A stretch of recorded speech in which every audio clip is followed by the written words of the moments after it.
got the signals for the Baltimore Colts. Unitas gives to Amici.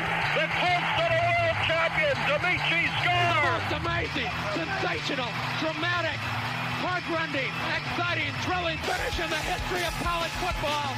California won the big game. 5 seconds left in the game. You believe in miracles? Yes! Unbelievable. This is Phil Steele. This is Mike Burnham. This is Wes Durham. This is Mike Ashley. Hi, this is Chuck Foreman, number 44 of the Minnesota Vikings. Woo, mercy, this is handsome Jimmy Vane, the Boogie Woogie Man. This is Coach Fry with Virginia Tech Football, and you are listening to Big Dog Sports Talk. Are you ready to rock? Are you ready to roll? Okay, let's do it. You're in the doghouse with Rick Watson on Big Dog Sports Talk, presented by Pulaski County Sports and Entertainment. Join us in the Family Fencing Studios and chime in on the McClellan Chiropractic chat line. He's keeping cool with help from Little River Heating and Air, but this show is straight fire.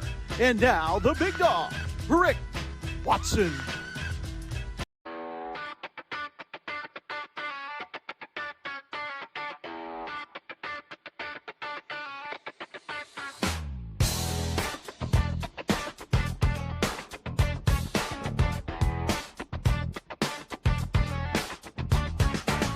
Rick Watson's got the mic, he's the big dog king. Cover sports so sharp, it's a New River thing. Virginia Tech fire, rapid pride too. Every stat, every play, he's bringing it to you. He's got that voice, deep as a valley, breaking it down, no dilly, no dally. Big dog sports talk, feel the bark, feel the bite. Rick's in the zone, every day, every night, from the Hokies to the Highlanders. He's got the spark, Big dog sports talk, lighten up the dark.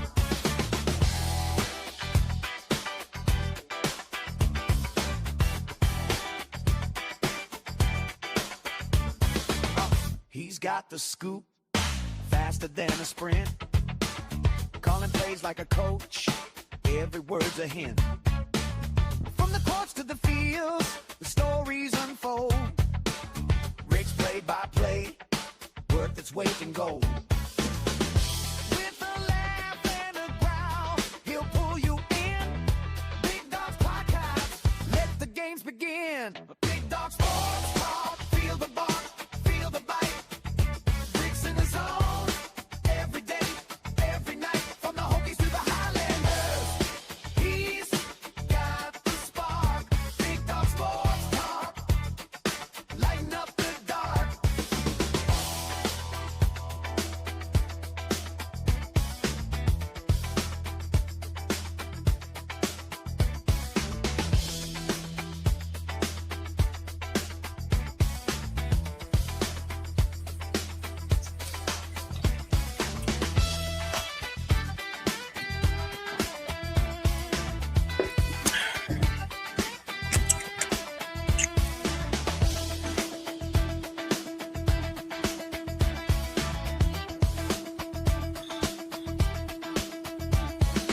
Sports Talk, feel the bark. Hey, good morning. How are you?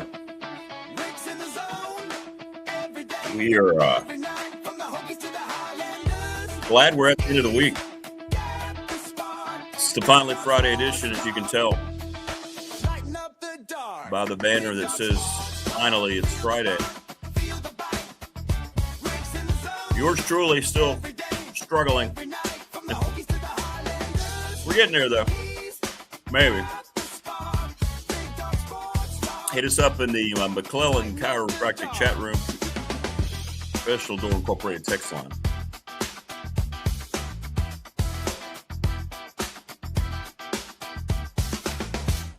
Yeah, just let the song play now so I don't get yelled at.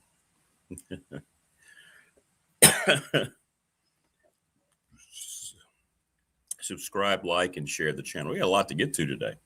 A lot of Virginia Tech news popped up yesterday. And we have a graphic that we're going to go over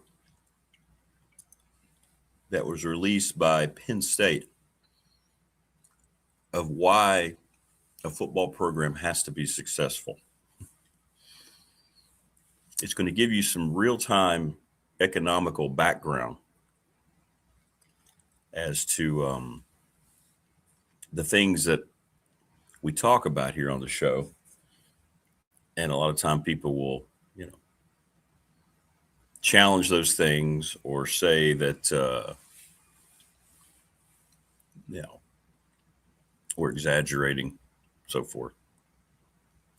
But we aren't. And we're going to show you why college athletics is ruled by one thing and why everything's going in one direction. So we got all that going on. We got Mike Ashley, open mic, and we've got Jen, no Coach Elmo today because he's still on his cruise, touring the Bahamas.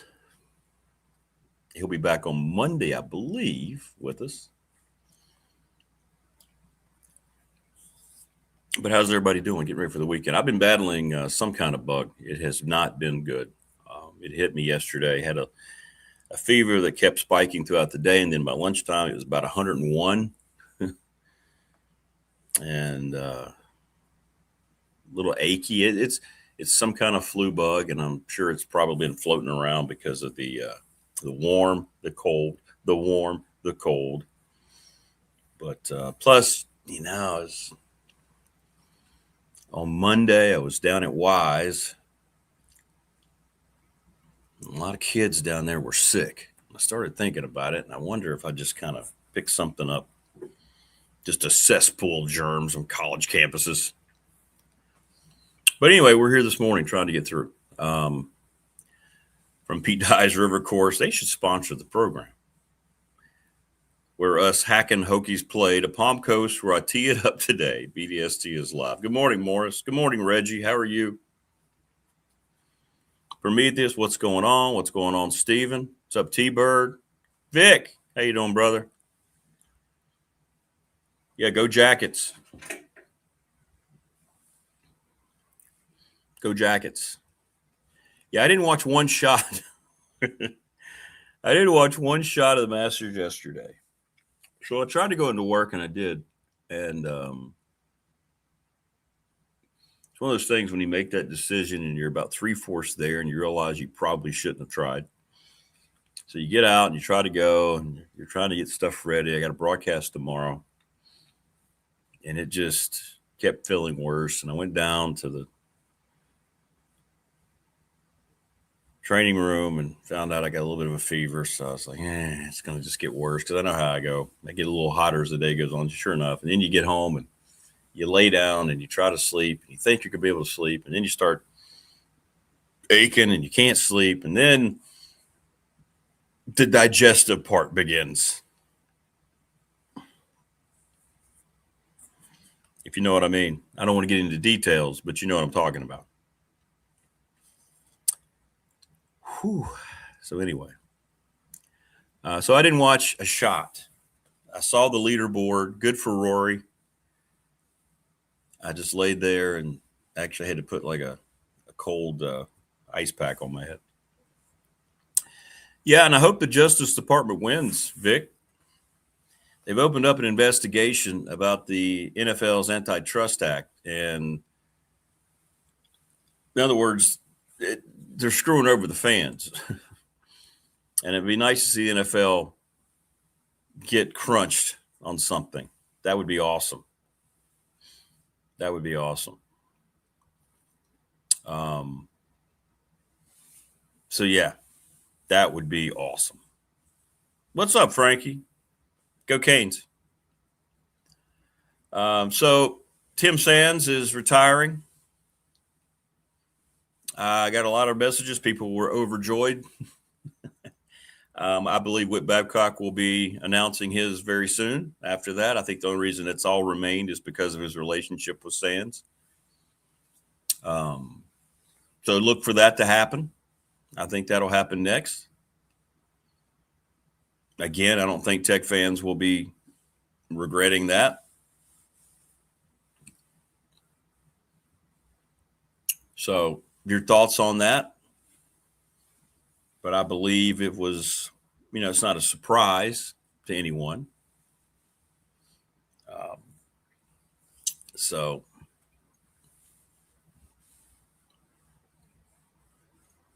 it's going to be interesting to see who they get as the new president. It's going to be interesting to see how that president aligns with football and James Franklin. He was just doing interviews a few days ago talking about how the relationship with the president is vitally important. And now all of a sudden you have to bring in a new president that has to get used to James Franklin, somebody that the new president did not hire. Does this change things from James Franklin's perspective? I don't know. But we'll see. Will he have influence over the next president? I mean, sometimes you can make the argument that the head football coach at a power school is more insightful than it has more power than the president, at least in the athletic department. So we'll see what happens.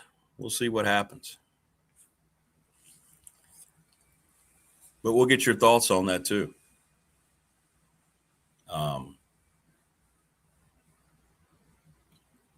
I don't believe I got a lot of questions about this. I understand people are talking about all these limitations they want to bring on the transfer and the 5 rule. I just don't know how it's going to be implemented.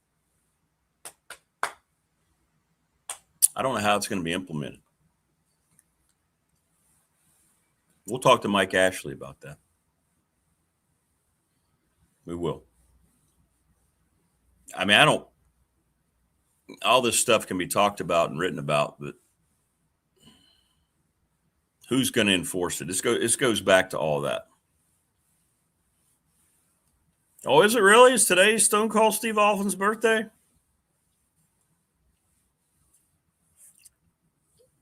Happy birthday, Steve. Well, hell yeah. There we go. What's up, Fred? Fred Stone.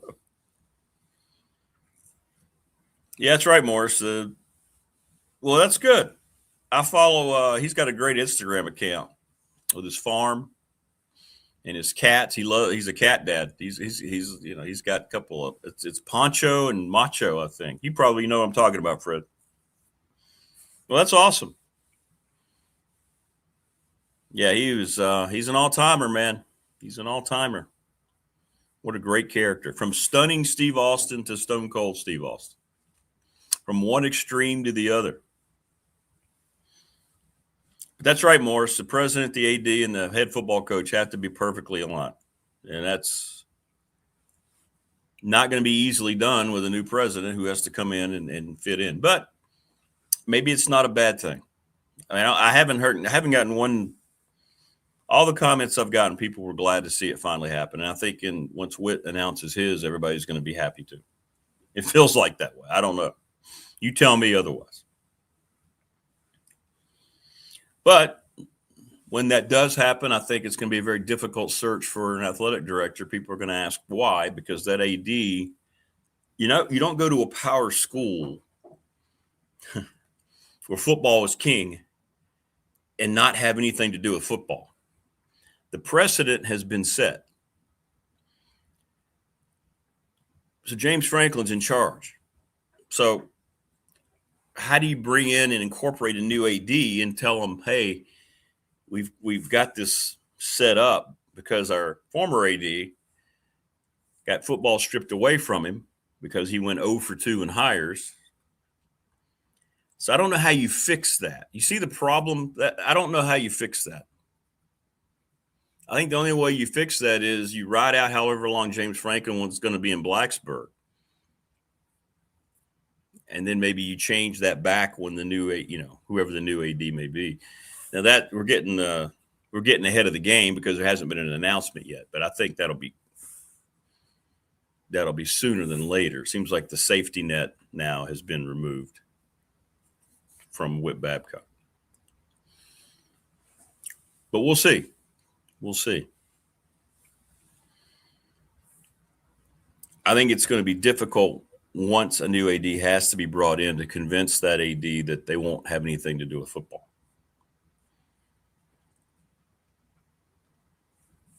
That's a lot to agree to. And if you find somebody who's willing to do that, are they really suited for the job? I don't know. So there's kind of back yourself into a corner a little bit there with how all this is played out. We'll see. We'll try to get Chris on here next week, Chris Coleman from Tech Sideline, and get his take on all of that, because he always has a very honest assessment of how things are. Ben Hammond is back in Blacksburg. I don't know what the deal looked like, but the money of the big three, they were able to retain, I guess, the three guys they really wanted, with Johnson and Hammond and why am I forgetting his name? But anyway, they got the big three back. I know why I'm forgetting his name, because I'm ill. So we'll see now how much money's left for men's basketball. I don't know. Everybody's asking me the cost. I don't know. You have to probably look at the three guys and say, I would say anywhere from $3 to $5 million, which these things are just still ridiculous. So how much do they have left? I don't know the answer. Nobody reports how much money they have, and all these stupid graphics that I see on X about how much basketball programs are spending and all that. I'm like, you don't have any idea. Just stop.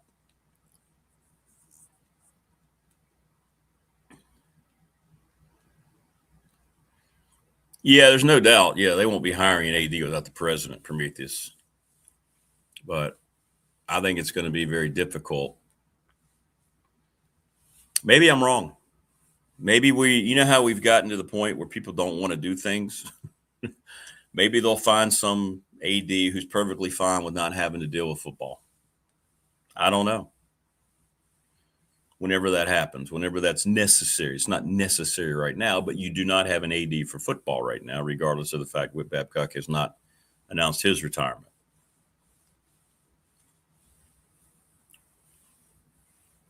But hand in hand, right? You know, Whit Babcock's not going to be working for a new president. So lots of change coming to Blacksburg. Hopefully it ends up all being very positive for the one thing that matters.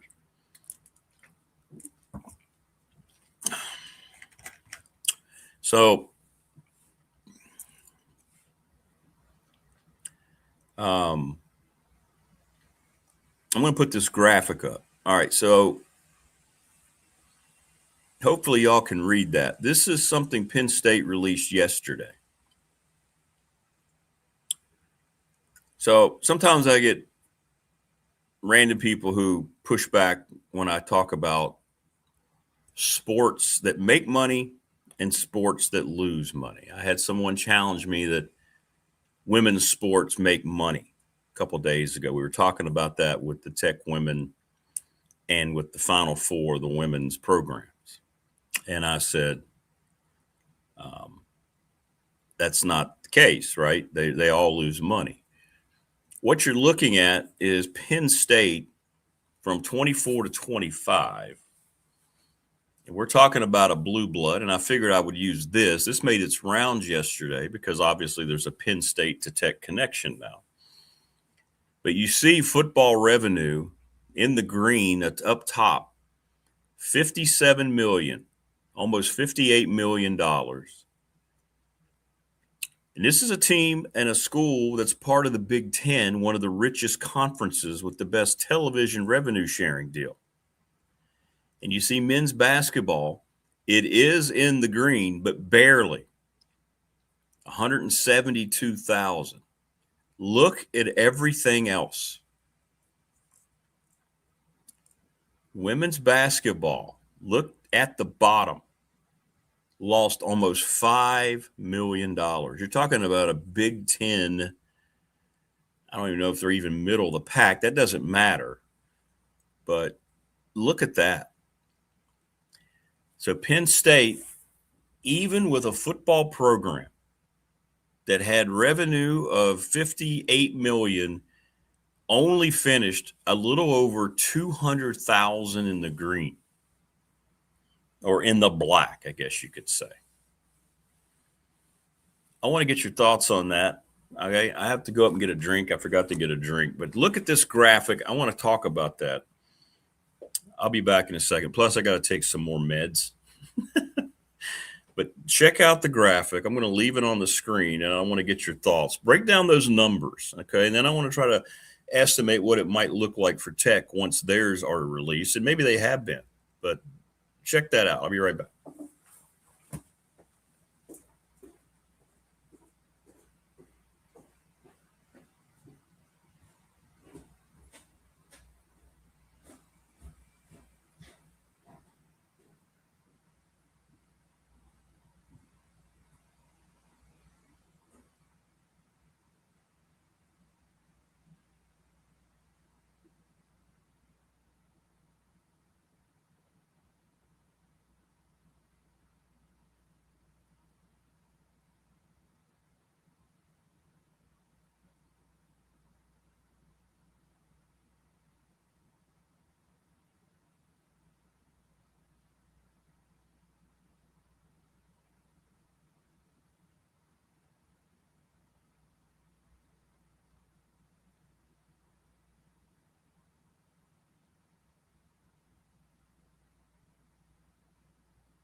I'm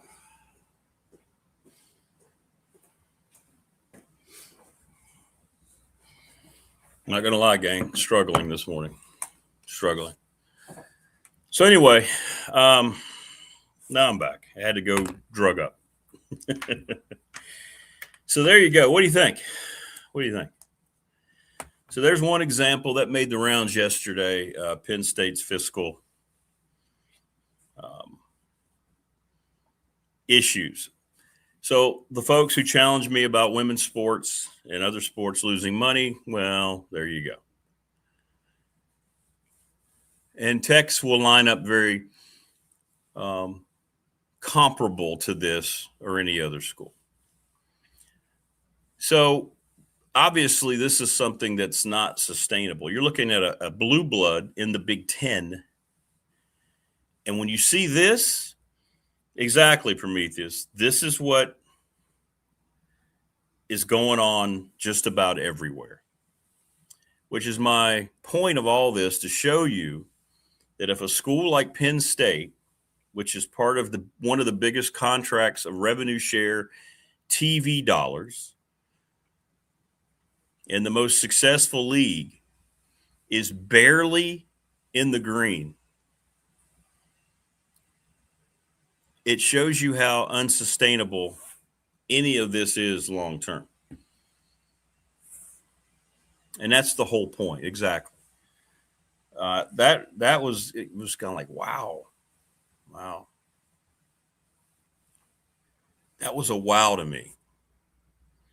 Not that the other programs were losing money, but just how barely they made any money, despite the fact football brought in $58 million. So you can keep going to hidden funds. You can keep going to, whatever it might be to, to pay for things. But how long does that money start to get a little thin? And how much does the university allow you to take? I don't know the answers to these questions. It's up to each school, but that pretty much proved it right there, right? It shows you where we are and the idiocy of all this.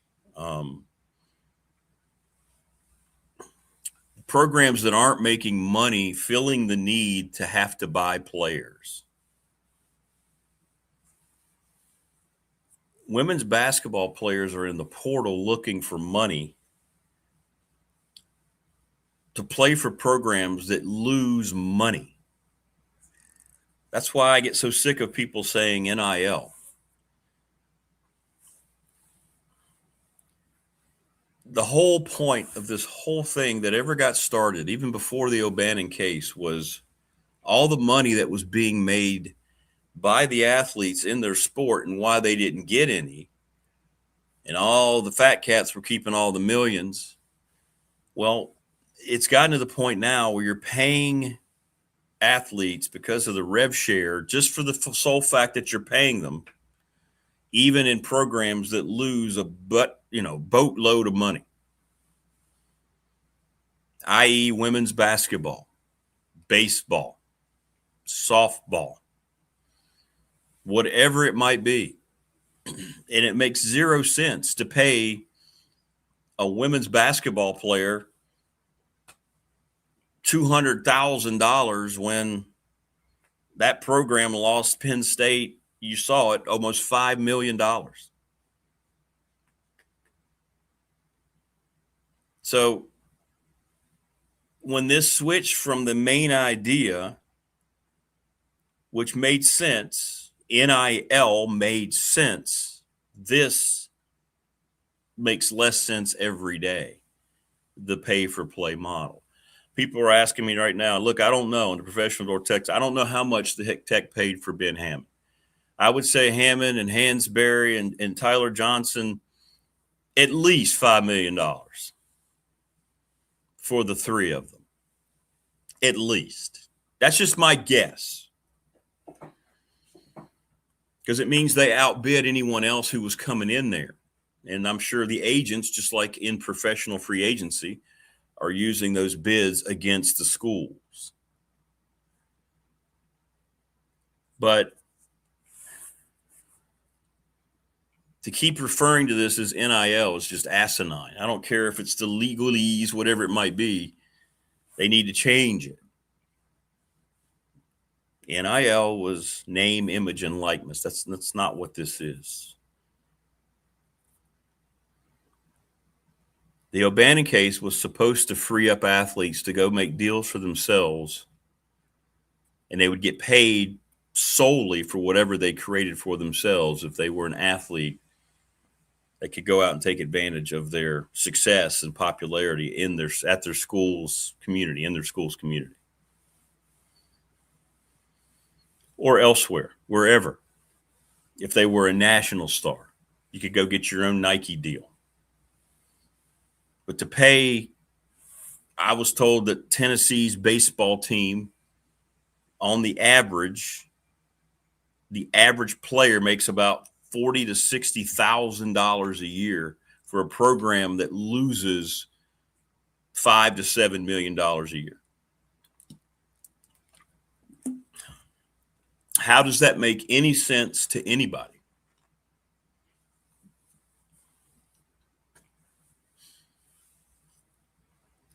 Yet, here we are. Here we are.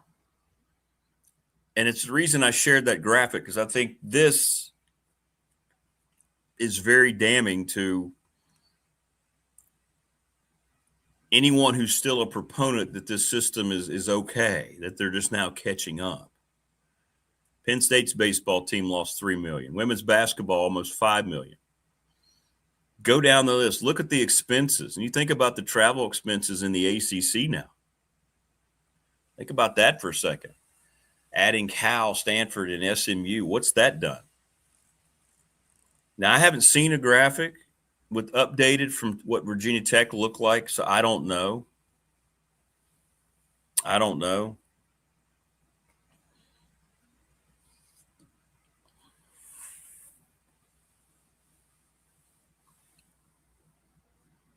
Reggie, those are good questions. I would say let's just try to break it down. Yeah, Coach Mike Young, knowing the budget he's been told he has to spend on players, I'm sure that's something he still works with Whit Babcock about. President's office is definitely involved. Absolutely 100%. There are people assigned to the money to pay players from campus. Absolutely. Does men's basketball have a GM? Do they? I don't know. I've never researched that. You would assume they would, right? We had one at Radford.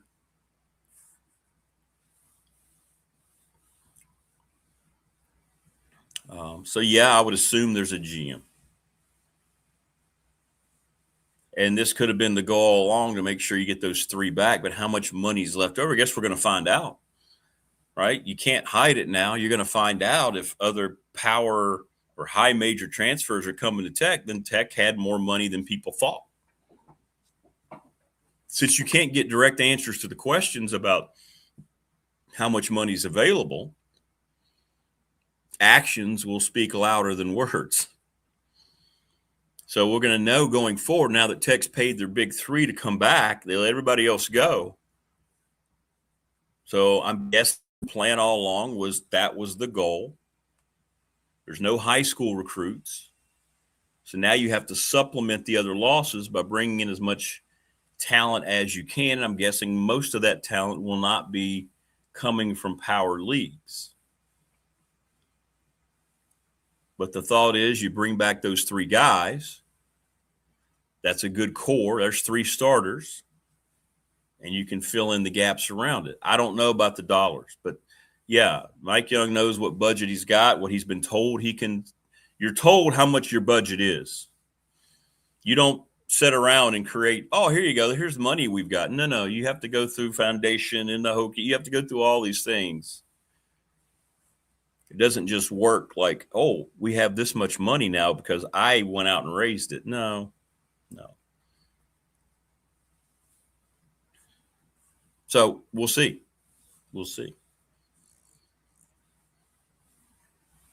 But you could kind of tell, we talked to Damien on Wednesday, that it had gone from Ben Hammond looking to leave to now they had gotten settled in with negotiations for Tech. And sure enough, that was announced yesterday. So, but that's why when you hear not sustainable, it's not. You can go into, whatever funds you want for so long to supplement this, but that's not going to last. And this is why President's bill came into motion. This is why you're seeing all this stuff now, because the reality of the financial part is always going to win. No matter what is said about the morality of it, the inequality of spending, the bottom line is it comes down to the bottom line.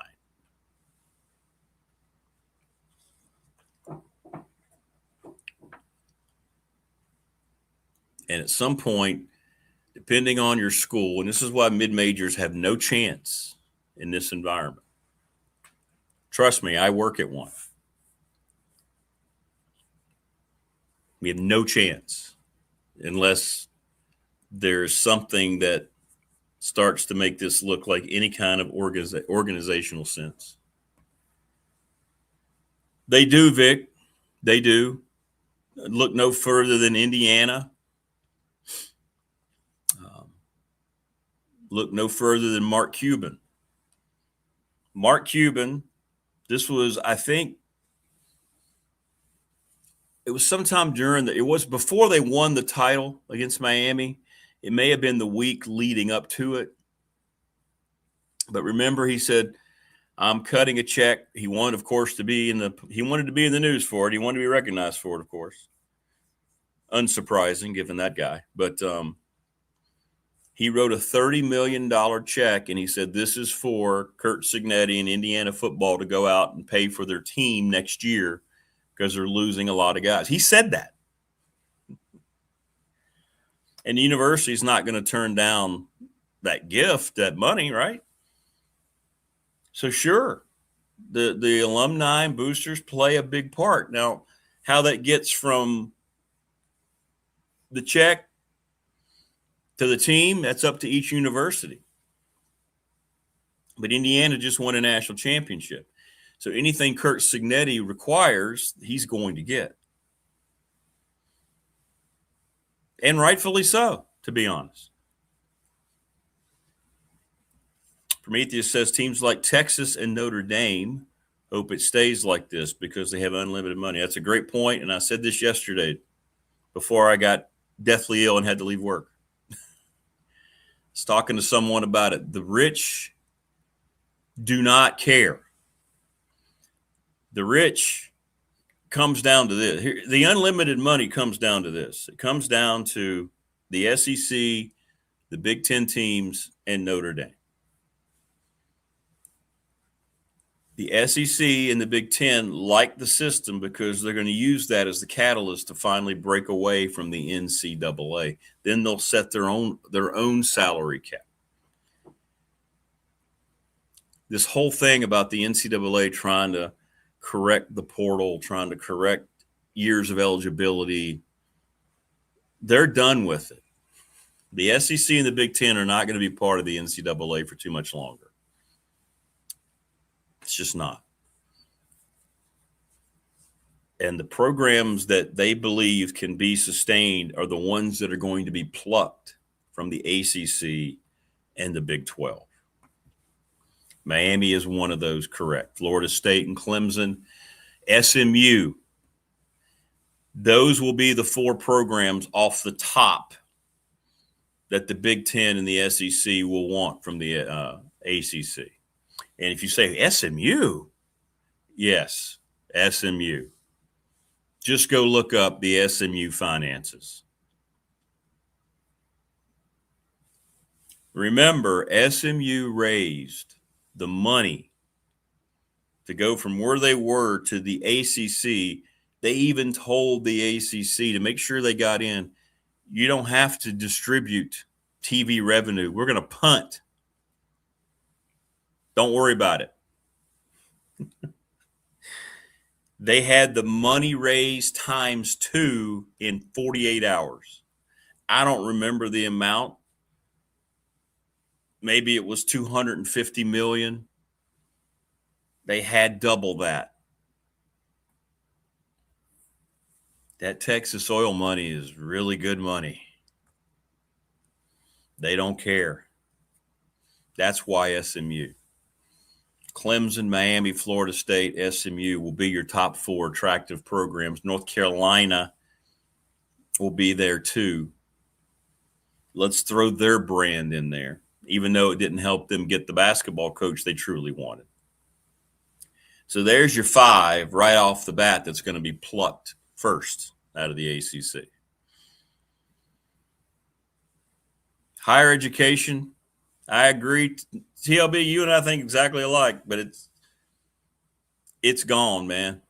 It's gone. From at that level, it's gone. At a Radford level, it's still integral and it's the core of everything we do. For most mid-majors, I still feel like it's that way, but it's not. That's why I don't use the term student athlete anymore when I talk about these mercenaries. I saw a thing yesterday that they're guessing that the average post player that signs that's in demand from power schools is going to make anywhere from $3 to $7 million next year.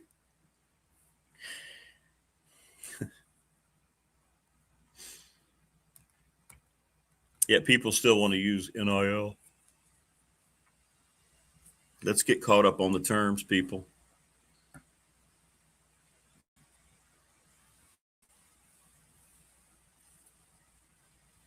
I want to thank Family Fencing, sponsor of our studios, 540-200-8294.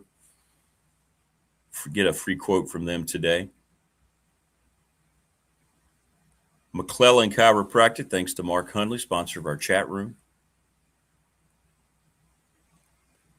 Bear with me, guys. I'm not feeling great, so we're trying to get through it.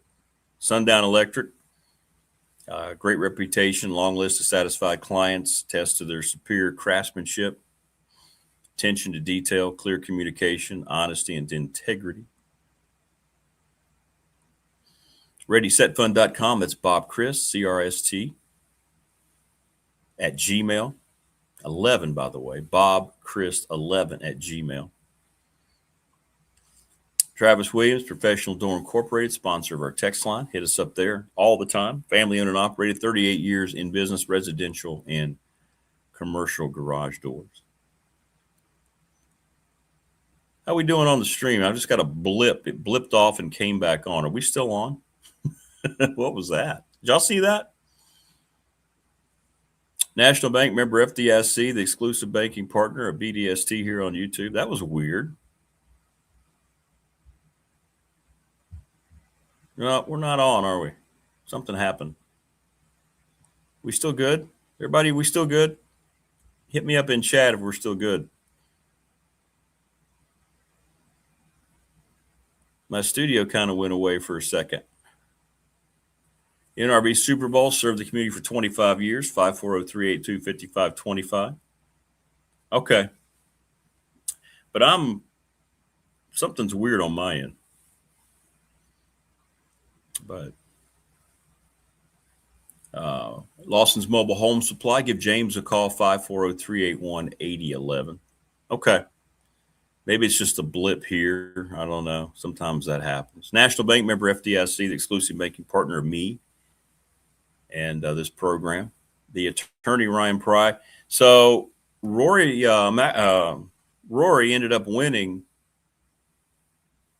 by the way,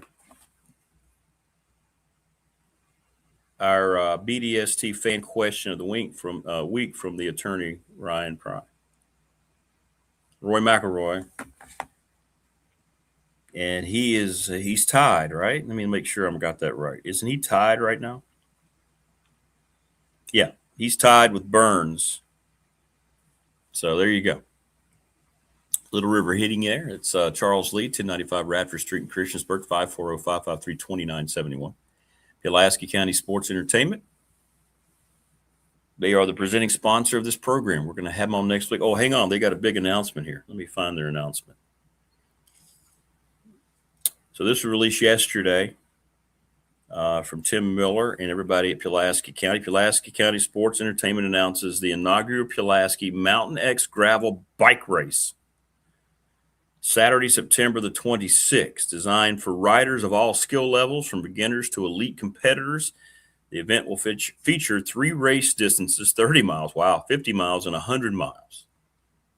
They have a $20,000 purse divided equally between the professional men and the women. So how about that? They're going to bring professional bike racing here to the area too. That's pretty cool. Let me show you look at that. Pulaski Mountain X, baby. That's cool. Very cool. They just keep on coming up with stuff. It's awesome. It's awesome. I think we're caught up now on our sponsors. My source for sports news, me. Now, seriously, Vic, X is the best place to get things that happened way before god-awful ESPN, because you have beat writers, you have local people who break news, and then the regional writers of other sites. That's where I get most breaking news. You have to wait, though. There's a lot of fake stuff out there. But you can tell when stuff is real.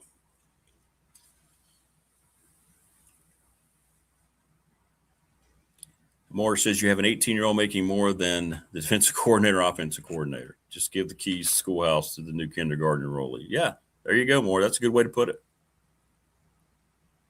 Colleges were once respected assets. Now there's a scourge on the country of the young adults who will be ill-equipped to lead it. Yeah. See, then that's Prometheus and I are locked in today. Because, see, that's the question I've been asking, Prometheus. Why would you give money? I'm just going to come out and say it.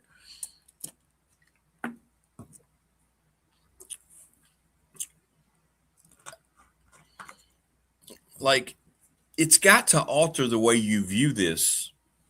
And it's basically from the power perspective. Like, for instance, at Radford, we need all we can get from people that are generous enough, our friends and our family of Radford alumni, right? Because they understand the challenges we have. Our board does a great job of explaining all that to the alumni who need to know with newsletters and emails. So for us, it's different. And I think for most schools our size trying to survive in this climate, it's one thing. But if what are you trying? Unless you just have it to burn and you want it as a tax write-off, why would you continue to give when you find out a guy is making, okay, if you're at a school that's going to pay one of these post players $5 million. Here's some more money. It would discourage me too.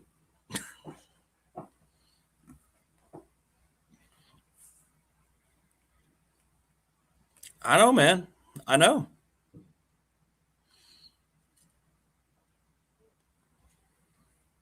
I think it has to make sense.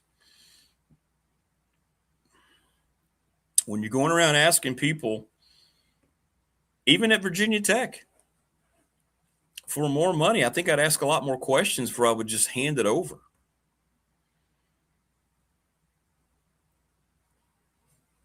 The question was asked earlier about, can boosters directly influence it? Well, I'm sure Mark Cuban wasn't told no. And there does need to be a cap. The whole thing's ridiculous. And the more you hear about it, the more ridiculous it gets. And it feels like the handlers, the agents of these athletes are understanding that this time may be coming to an end soon because they're trying to get the biggest bag that they can. And I'm sorry, too, just talking to coaches around, and I know there might be isolated, instances, but the only reason kids are staying, if they stay, is money.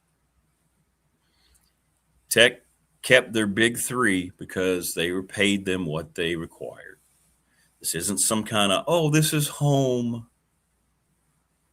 They put themselves on the market, and Tech either matched their offer. And is it more convenient to stay in the system you play in? Yes. This is what I've been talking about with recruiting. Everybody falls all over themselves about, they had 40 recruits at the spring football practice. Okay. Each of those kids that are going to go to a power school already have handlers.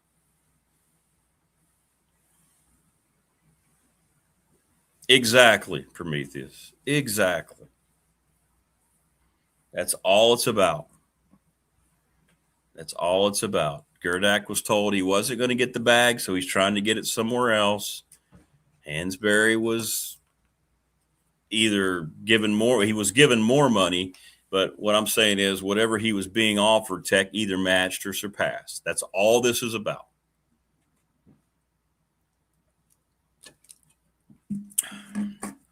And y'all can, not y'all, but people can try to paint this in any other way that they want, but that's all that it is.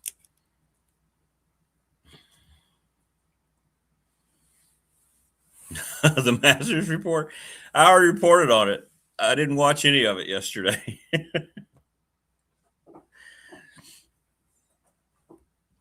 Plus, I didn't feel good. I had to leave work. So I came home and just kind of vegged. I feel worse this morning.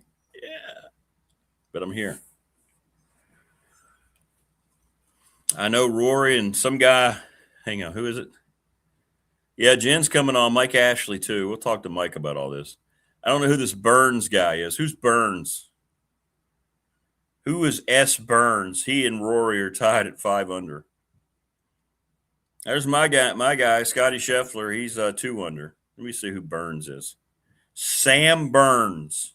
Who the hell is Sam Burns?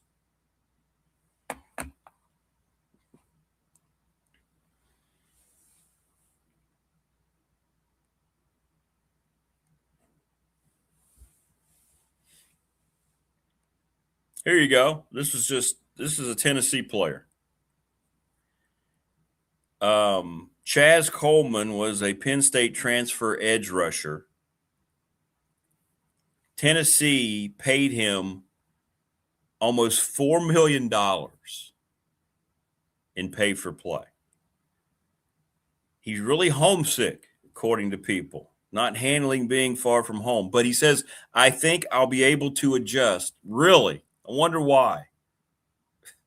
There it is right there. See? In case you think I'm making it up, it says not adjusting well. No, he's going to adjust just fine. Of course, this article's incorrect. It still calls it NIL. God, I'm so sick of that.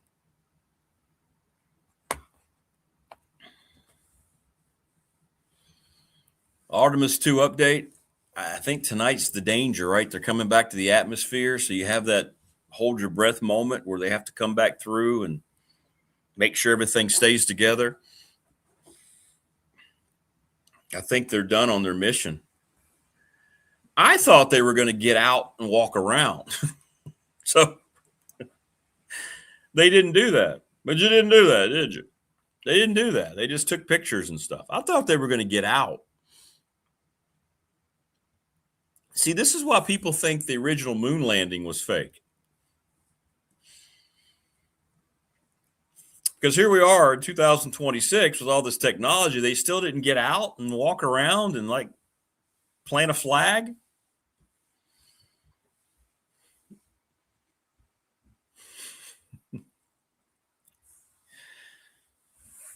Why didn't they get out and walk around?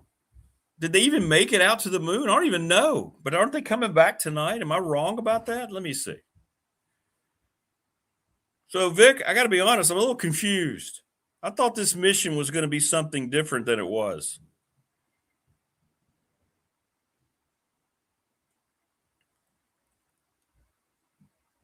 They keep showing shots of the moon.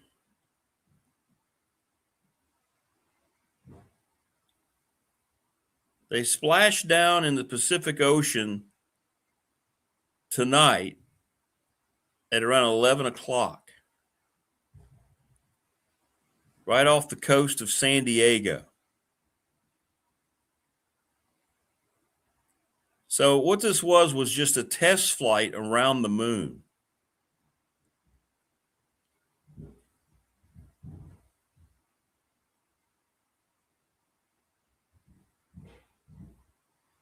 I got to be honest, that kind of sounds a little anticlimactic, doesn't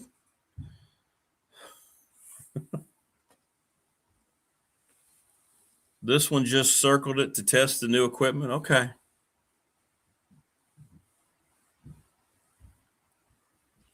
All right, good to know, Vic. Lunar landing is going to happen with Artemis 4. Okay. All right, good.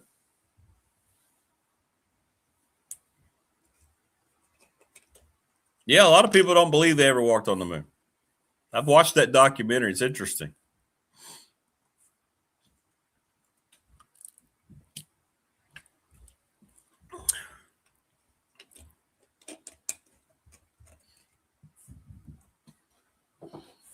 But I didn't realize that this wasn't a, hey, let's get out and do everything. I didn't realize this was just kind of a jaunt around. But I think tonight's the dangerous thing, right? Coming back into the Earth's atmosphere. I wish them well. I hope it goes well.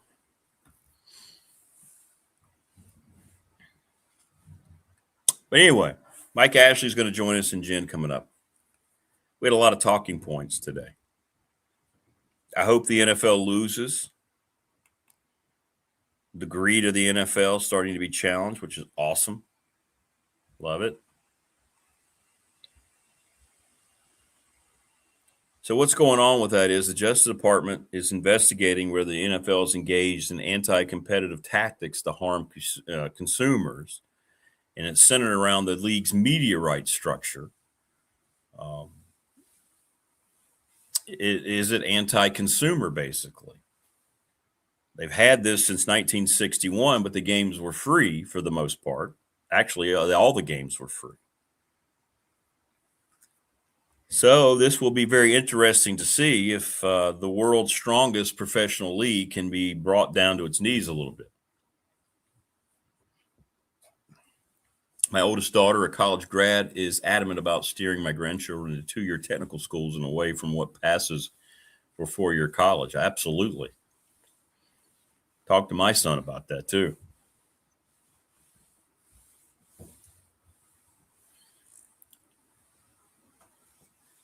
Yeah, there are reasons to be skeptical. You know what? You guys are exactly right, man. It's not conspiracy theories. I get so sick of that too.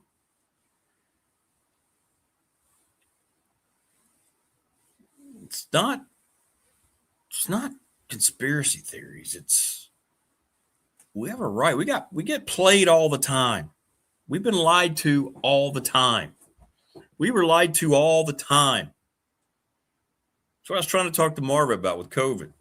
I'm not saying that some people didn't, lose their life and all that, but when you look at the numbers of COVID and what came out of it, even during, we were all told our lives we were all told that you stayed away 5 feet, you're going to be okay. You wear a mask, you're going to be okay. Can't go anywhere. Can't go to work.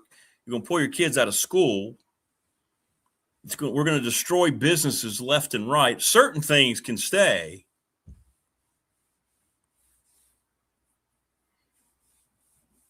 What comes out in the news, what gets selected by the access media, 100%, both of you are right.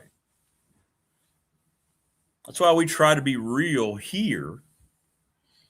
And it's why I don't try to bring things to you unless I know I'm being told something that's either happened or the truth.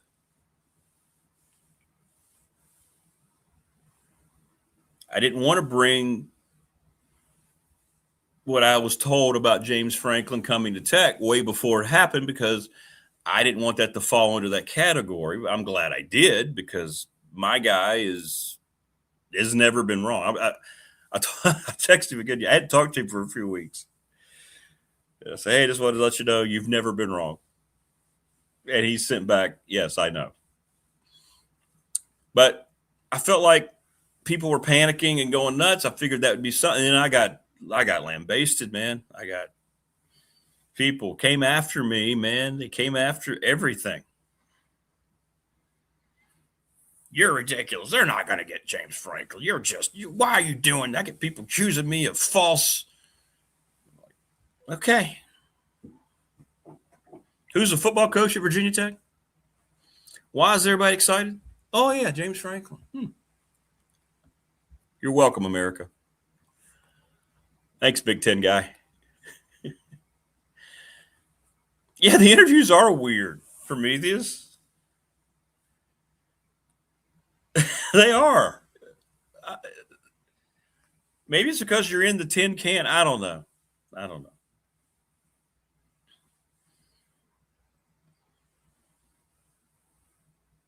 T-Bird says, I watched the Apollo and Saturn missions. They were real men on real missions. The moon landings were real.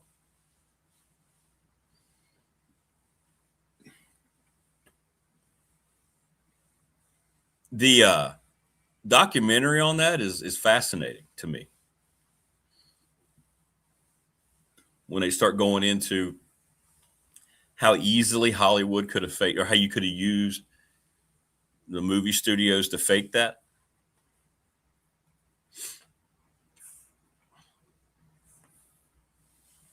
Now it gets rejected pretty quickly, people that are skeptical. But I'm the same way, man. I don't believe anything the Access media says. Everything is painted into a political corner. You listen to anything that's tied into a political group, and you're not going to get anything truthful. You're going to get something that's going to support their belief. That makes sense? Well, you're too kind, Brandon. But I do not like to bring things here unless I know it's truthful or factual. I don't think there's a lot of people that care about facts anymore. They don't care. It's just about getting clicks. It's about getting likes. It's about, I mean, you had the moronic head of NPR come out and say that the truth is something we don't really worry about here. It's something of that nature. You can look up the quote. Really? In other words, she just admits that that NPR is nothing but a propaganda scheme, right? For what they want to project. They don't care. And that's where we are. AI is going to make it worse. I see stuff in AI that they come out and they tell you it's AI. Here's a scene from Back to the Future. I watched that a couple days ago. And it's the scene at toward the end when they're back. He comes back after the clock has struck and the lightning and all that. Or when that's no, it was yes, when it was going to that scene, and then he comes back to present day, and it looked just like the movie. And then they put the movie side by side with the AI, and you're like, oh, okay, I guess I see a dip. Boy, it was hard to tell, and I'm thinking we're just going to get more and more of that too as we go forward.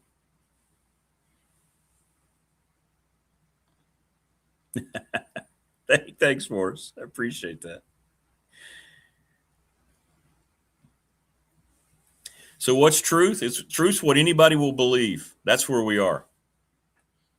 People will believe anything, especially younger people. Anything that they hear, they're so impressionable.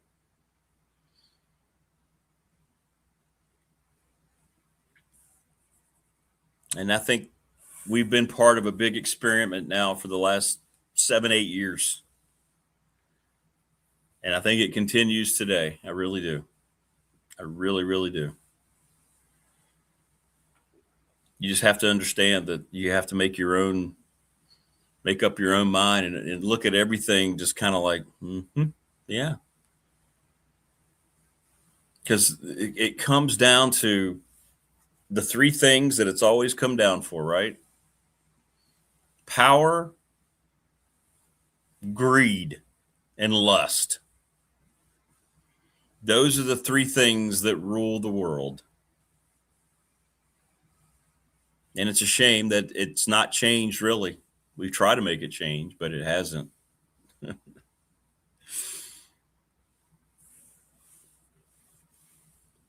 mean, let's bring it back to a sports topic. Look at Tiger Woods. And I say this because he's my all-time favorite golfer. He has crashed and burned as low as you possibly can, given the perch that he once resided on daily. What brought him down? Power, wanting more of it. Obviously, lust, because he has all sorts of problems with that, and he actually tried to get professional help.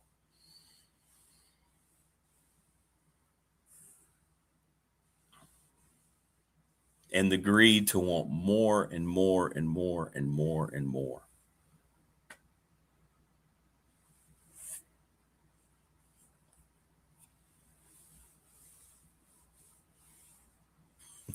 Morris says, I spend all my money on wine, women, and song, and the rest I waste. That's probably not bad. Is that right, Ryan? It just says candy bar. Not even Master's candy bar. It just says candy bar.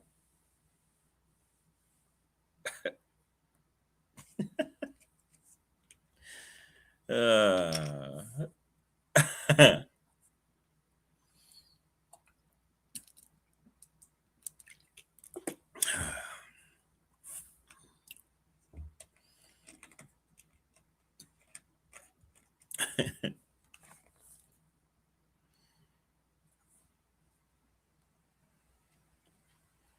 by the way, on a good note, at least I hope it's a good note. Um, if you go to the Patriot today, if I can get it to load. If you go, if you go to the Patriot today, um,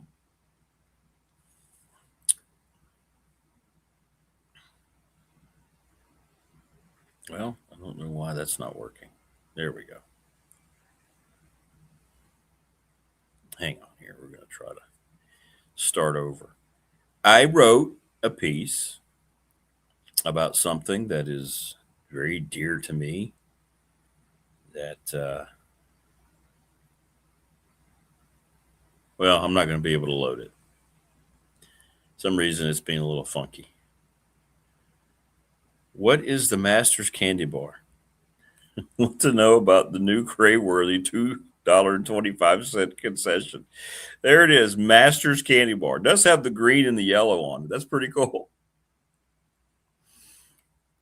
I wonder what it's made of. Does it say? But anyway, in the Patriot today, I write about Tony Gwynn. Something we can all agree on. The greatest hitter of my generation. Greatest hitter of well,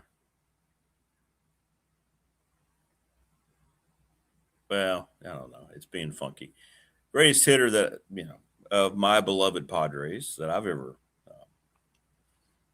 ever seen. And it talks about the time I got to meet him back in 97. And I think in this day and age, we don't have any heroes anymore. We don't have sports heroes in particular because of all the things that are happening. So Tony Gwynn, you get a little nervous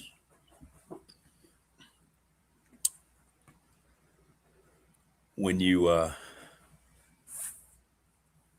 meet your hero. And I had press passes back then and got to be on the field, and I got to meet him, and it was one of the greatest decisions I ever made. And you can read about that today in the Patriot. So there you go.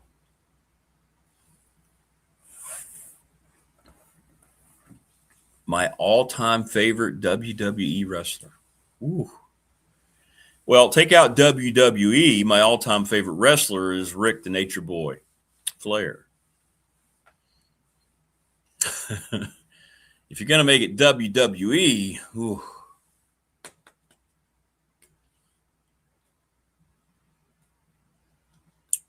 Wow, that's a good question. That's tough. Steve Austin's up there. So we had Steve Austin check in a little while ago.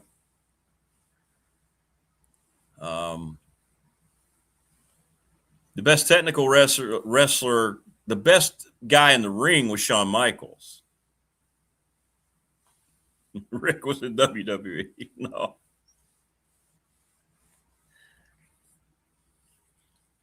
Woo is my hero. Played in every game. There you go. Agreed. Can you imagine meeting Babe Ruth or Ty Cobb? I don't know if we wanted to meet Ty Cobb. Apparently he was a toolbox. Babe would have been cool. But anyway, I met Tony Gwynn. And here I am, this bumpkin from Southwest Virginia. And this was before Big Dog ever started. I was a sports director at the radio station. That's how I got the press passes. And I went out there with then my fiance, who was my first wife.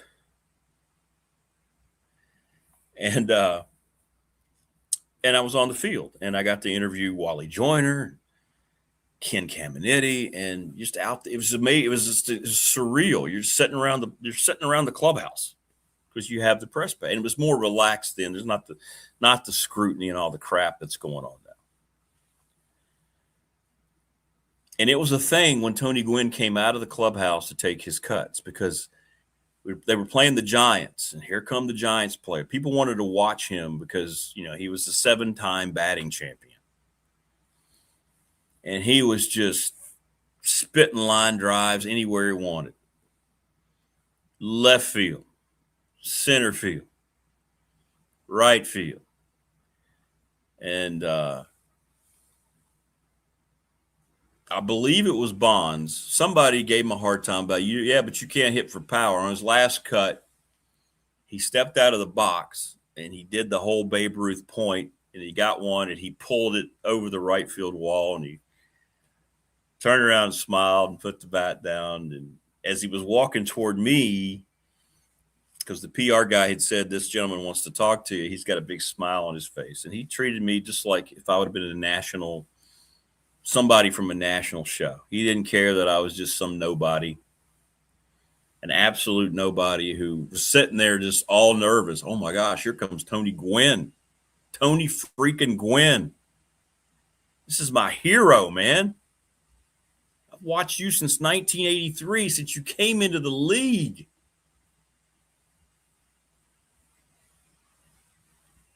Hey. Then he sits down and you start talking, and I knew things about him. I knew about he's still the all-time assist leader at San Diego State. I knew about his superstition with the food that he ate, his wife Alicia. I knew about why he had one of the shortest bats ever in baseball. His hands were small.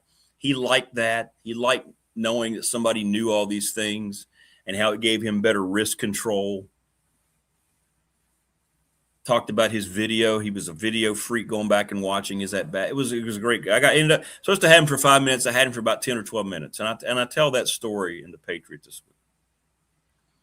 And you are correct. Yes, he developed cancer, and because of his smokeless tobacco use. Yes.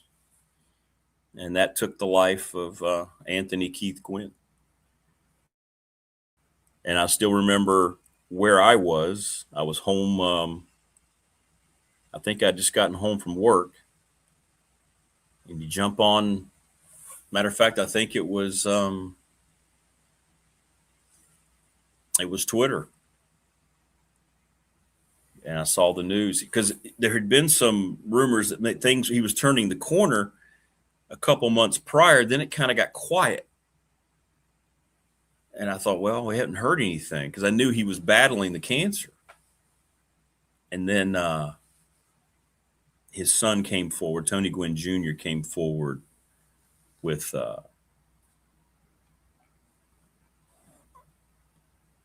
horrible news. And I sat there in shock for a while.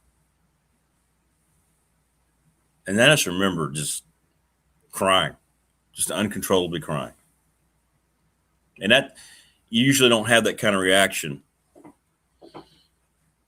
because it's, even though it's somebody you really looked up to and he was your favorite player, the fact that I had met him, it all just came crashing down, So, yeah. Great dude. Great dude. So, anyway, I write about that today in the Patriot. So, check it out if you can. By the way, I want to congratulate Steve Bufato. I think that's how you say it, Steve. If not, I apologize. From the Chamber, he won our BDST. Bracket challenge. Congratulations, Brandon. I think you were second. By the way, Brandon, you know what you get for second? Attaboy. Good job. You don't get anything. Good job.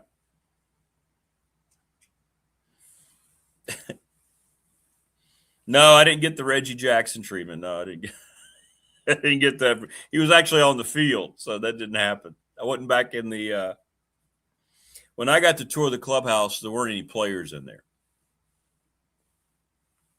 Because, it could have happened. It could have happened. Exactly, Prometheus. Second's the first loser. Sorry, Brandon.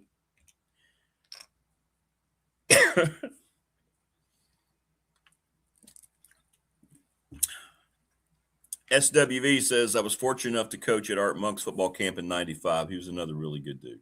That's great. That's awesome. My other two biggies for me was getting to interview John Wooden. I still have that interview. I wonder if I can post that. And I think y'all would like to hear that. That was about a 30-minute interview. It was awesome. Hey, what's going on, Jeff? John Elway, I was there at the 2004 induction, interviewed him. He was great. He'd been drinking. He was awesome. Came in with a toothpick and a cowboy hat, sat down. Never forget that.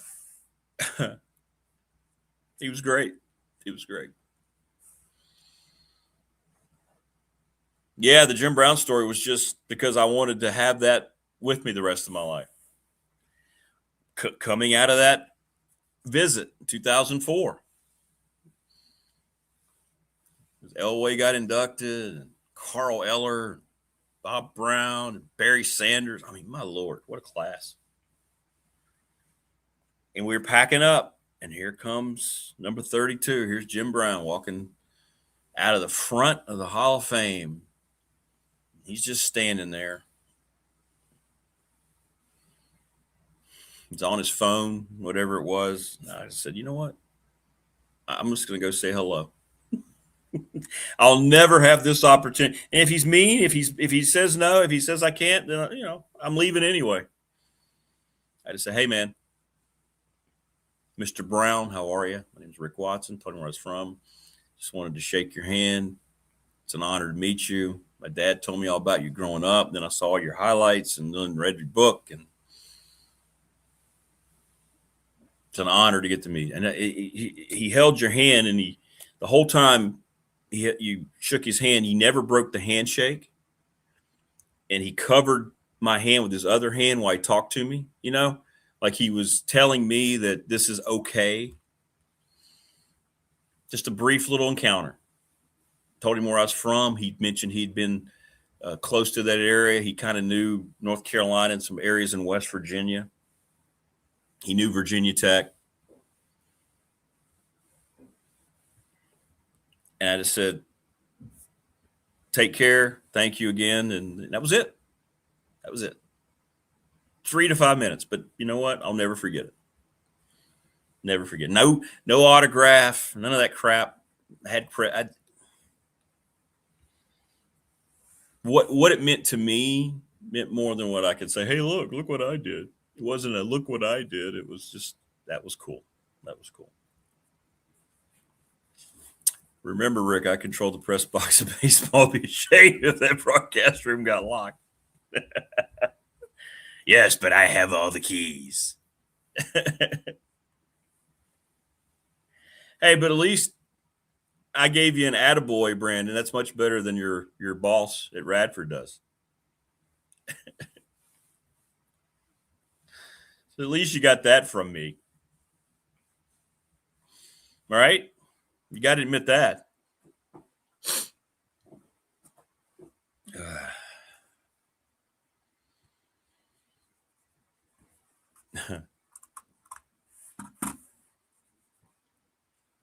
think the fever tried to break like sometime during the night. You wake up and your T-shirt's all wet and stuff. Yeah, the memory, exactly. And really all it matters is how it affects me, how my memory, it's not about trying to impress people. It's just like, here's an opportunity and I'm going to go see if it works out. And it did.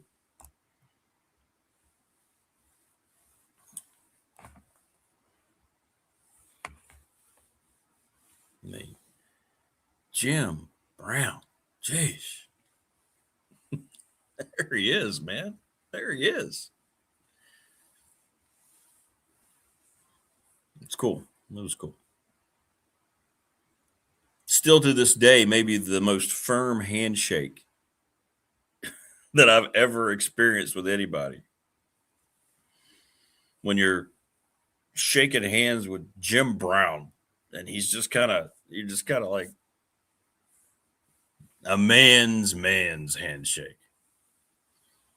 Yeah, he gives praise when you do all of his work for him. Sure, I'm sure he does, Brandon. I'm sure he does.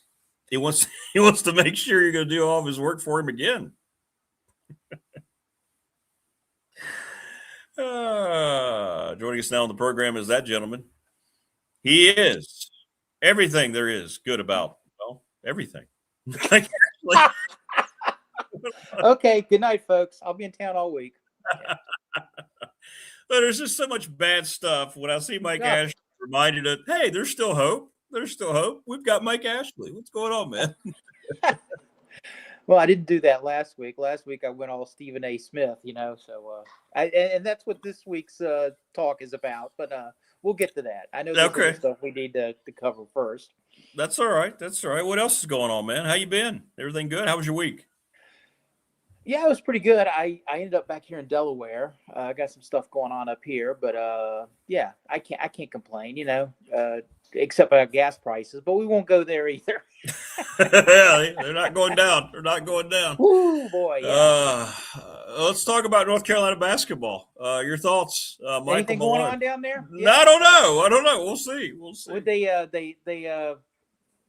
who'd they hire? Mike Malone? Yeah. I hope he's post Malone, because all I could think about was I'd like a return to the old post game of the Dean Smith and Roy Williams days. When they always had quality big men that and you need those now, because you need people to suck back around the basket so you can kick it out for threes all the time. Who can watch games that look more like they're being played at the YMCA, but.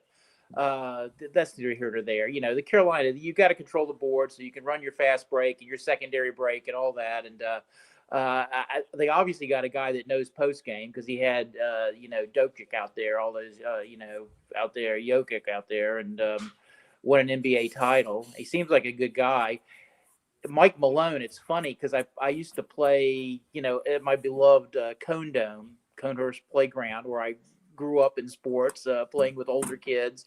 There was an older guy named Mike Malone there who played, and I always think of him because he was the best kind of player. An older guy he could take any four other people that were there that day and beat your team, and he would do it by just infusing all of us with confidence. I remember I can still hear him yelling, be a threat, encouraging all of us to shoot the ball and stuff like that. And then, of course, things got tough at the end of the game. He would just take over if he needed to, so your team would win. So, yeah, those are the best kind of players that let everybody play and get involved. And I don't know if that has anything to do with the Carolina coach, but, I'm encouraged. That whole thing reminded me sort of so everybody that was mentioned for the job got a raise, right? Yeah, I believe so. New contract. Except Billy Donovan, who kind of. Yeah, it was weird. Maybe I took it a little personally that you don't go, you want me to be coach at Carolina? Yeah, I'll do that because I love college basketball. Well, maybe Billy doesn't want to coach anymore. And my gosh, a job like that, you shouldn't have to go out begging.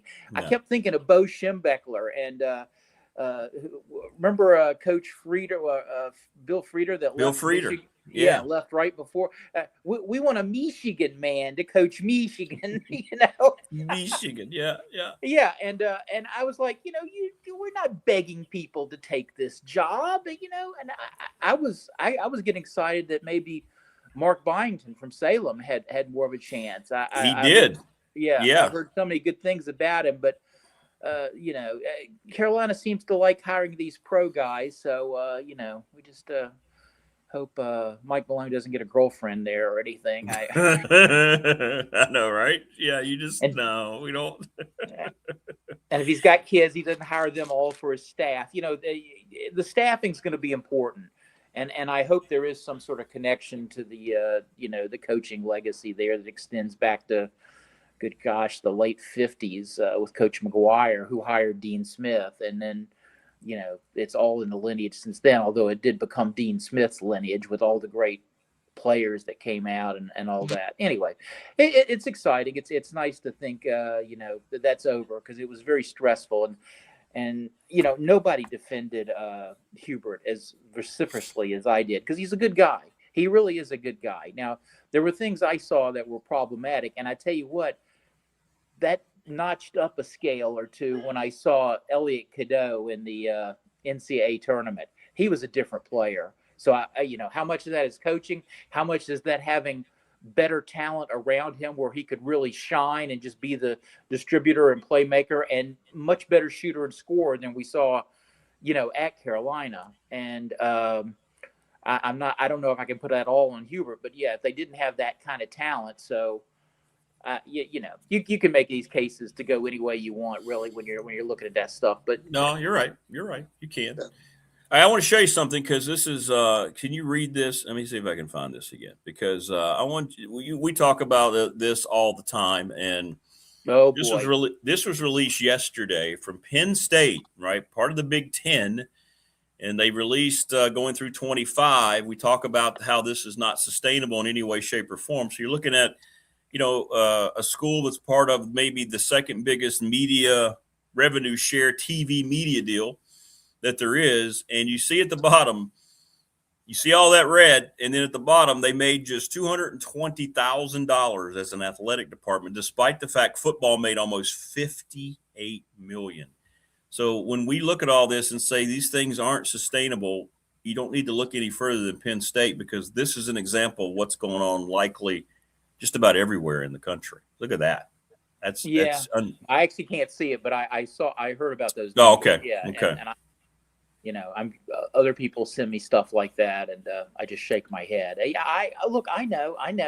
And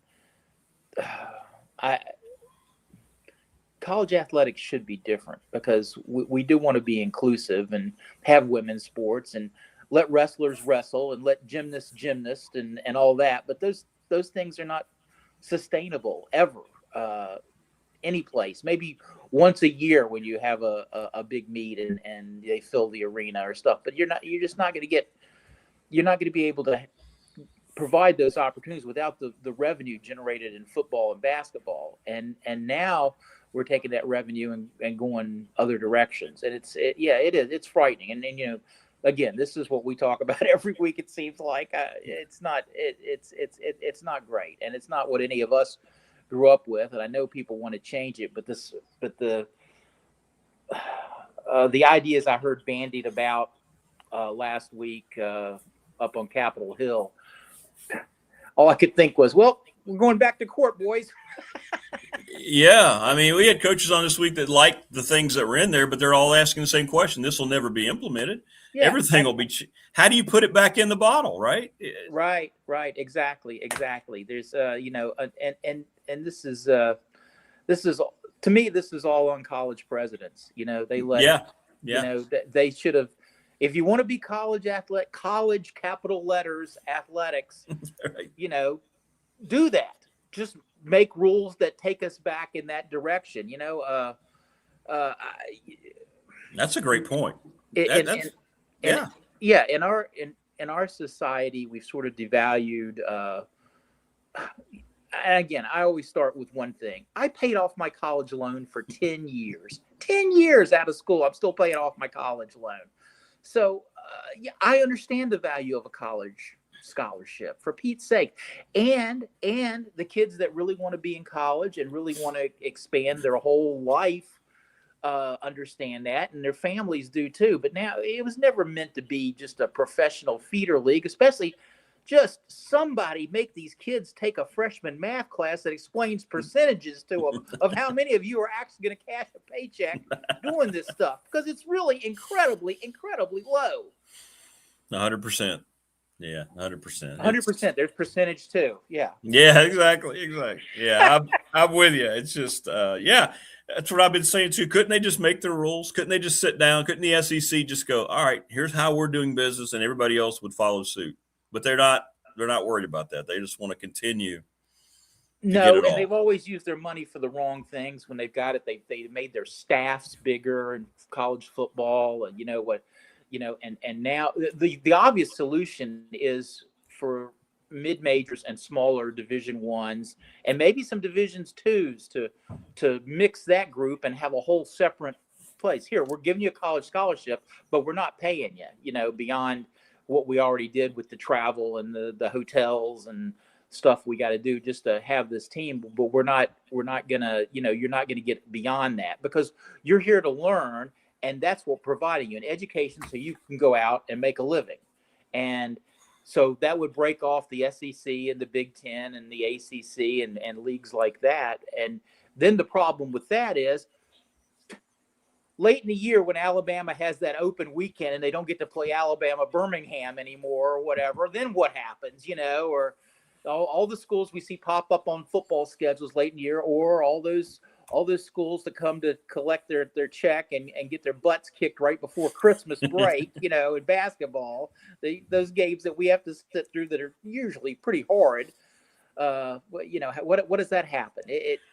Nobody wants to talk about that stuff, but I know. Look, I was there at Radford when we went Division I, and the whole thing was, we want to play at the highest level, give our kids the chance to do that. And there's that pot of gold. Back then, you get to the NCAA tournament, you get all that publicity, you get all that free advertising, you get enrollment goes up, absolutely, admissions go up, and that's what everybody wanted. And maybe that wasn't the greatest reason for schools to do that, but man, that was a lot of fun. Those first 2 days of the NCAA tournament, when you get a Hampton winning or somebody like that, it was just so much fun. And I got to admit, I hated it at first, but the first 4 I kind of came to enjoy too. And Radford had a great experience with that. Mike Jones' team, that they got a first round win before, Villanova very politely sent us back home. But they were really great. Nice about it. Yeah, they're very, very nice about it. Good, so much better than we were. I got the shirt, that's got all the scores from the Villanova National Championship shirt, and, the only game that was, our game didn't look that bad compared to all the other scores. No, we covered the spread. Yes. We covered the spread. Not that there's another thing that's gone wrong, but, we won't. Oh, my gosh. We don't have to talk about that either. No. Well, let's get into the open mic before we may have already covered some of it. I don't know. I don't want to spoil. No, we're okay. But I went off the rails a little last week. No, you're walked into old man shouting about modern sports. Like old ESPN. Oh. Get off my artificial turf.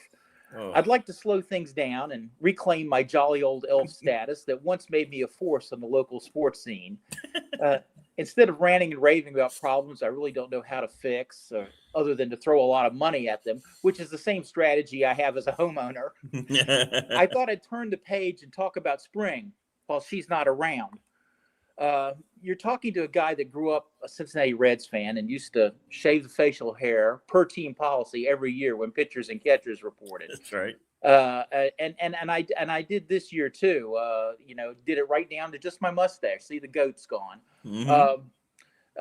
But when I did it, when I started growing a mustache and then a beard, my freshman year of high school, nobody knew about it until I was in college, because it just never darkened.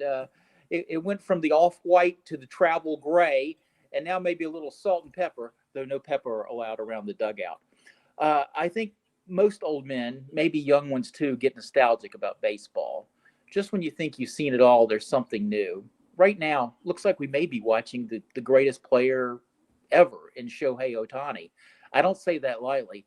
Heck, there's very little I do lightly. My doctors won't shut up about that either. So I was thinking about baseball experiences that really moved me. My first live pro game was in 1972, and I vividly remember Dave Parker playing in Municipal Field for the Old Salem Pirates. He hit a triple to deepest center field to the warning track near the big light stanchion, which was in play at Municipal Field. I told that story a ton last summer when Parker passed away in June, but not before he had got to play for my Reds late in his career. I didn't see my first big league game, being where I was well between markets growing up, until I was in my early 20s. It was a summer road trip to see the Blue Jays and Orioles. Dave Stieb was pitching for Toronto. Dave Stieb. Yeah, I just had to throw that name in because I knew real baseball people would get excited.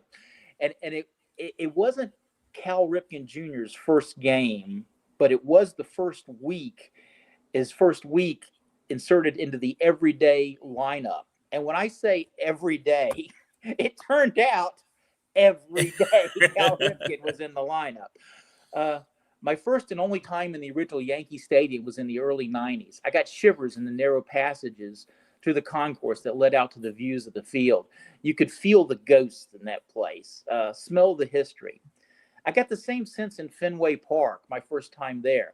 The atmosphere around the ballpark was so much fun, and inside on a blistering hot day, I was in a seat down the first baseline that didn't actually face the field. It was one of these deals, you're looking at the game like Yeah. and the seat was so small and hard and uncomfortable. It was like flying an American airline now. I sat there and thought about all the writers and broadcasters I'd listened to for years wax poetic about Fenway. And I was like, oh, yeah, they're the guys in the climate-controlled tinted windows press box in plush leather chairs facing the field. The footnote on that trip was it was a month into my marriage back then, 97. I zip off to Beantown with my best man, both of us, first time there, big baseball fans. Meanwhile, my mother-in-law is visiting my wife and daughter back home, and my chow bit her. Not the rookie husband debut you hope for. And this is true. To this day, when I tell this story, people always, their chin sort of drops, and they say, well, what happened? And I always tell them, well, all my married friends asked to borrow my dog. Play ball. That's good. Well, you and I both had the same vibe. In my Patriot article this week, I wrote about when I met Tony Gwynn. So I was thinking back in baseball in that moment too. Because you just want to think about good stuff. You want it to get warmer, and you want to think not about all this money situation in sports, although baseball is a lot about that too. But the thing growing up, you talk about baseball, and it was the one sport you could compare by the eras. Other than. Here's a question I have. I came on and you were talking about Jim Brown, and to me, probably maybe not just the greatest football player, but maybe the greatest athlete when you think about what he did in lacrosse too. But anyway, you look at the old footage of him, and he's just running over a bunch of little white guys, because sports really weren't fully integrated then, so you didn't have the pool of the best athletes out there. And was Jim Brown just physically so dominating, or would he hold up? In today's game, I think he would hold up. He would. It's different, and you can compare these things, and you think about the travel teams had back then compared to now. It's certainly better now, but there's more changing time zone. That's a whole nother show. But baseball is the one sport that really is kind of inherently the same as it's always been. Other than the devaluation of starting pitching.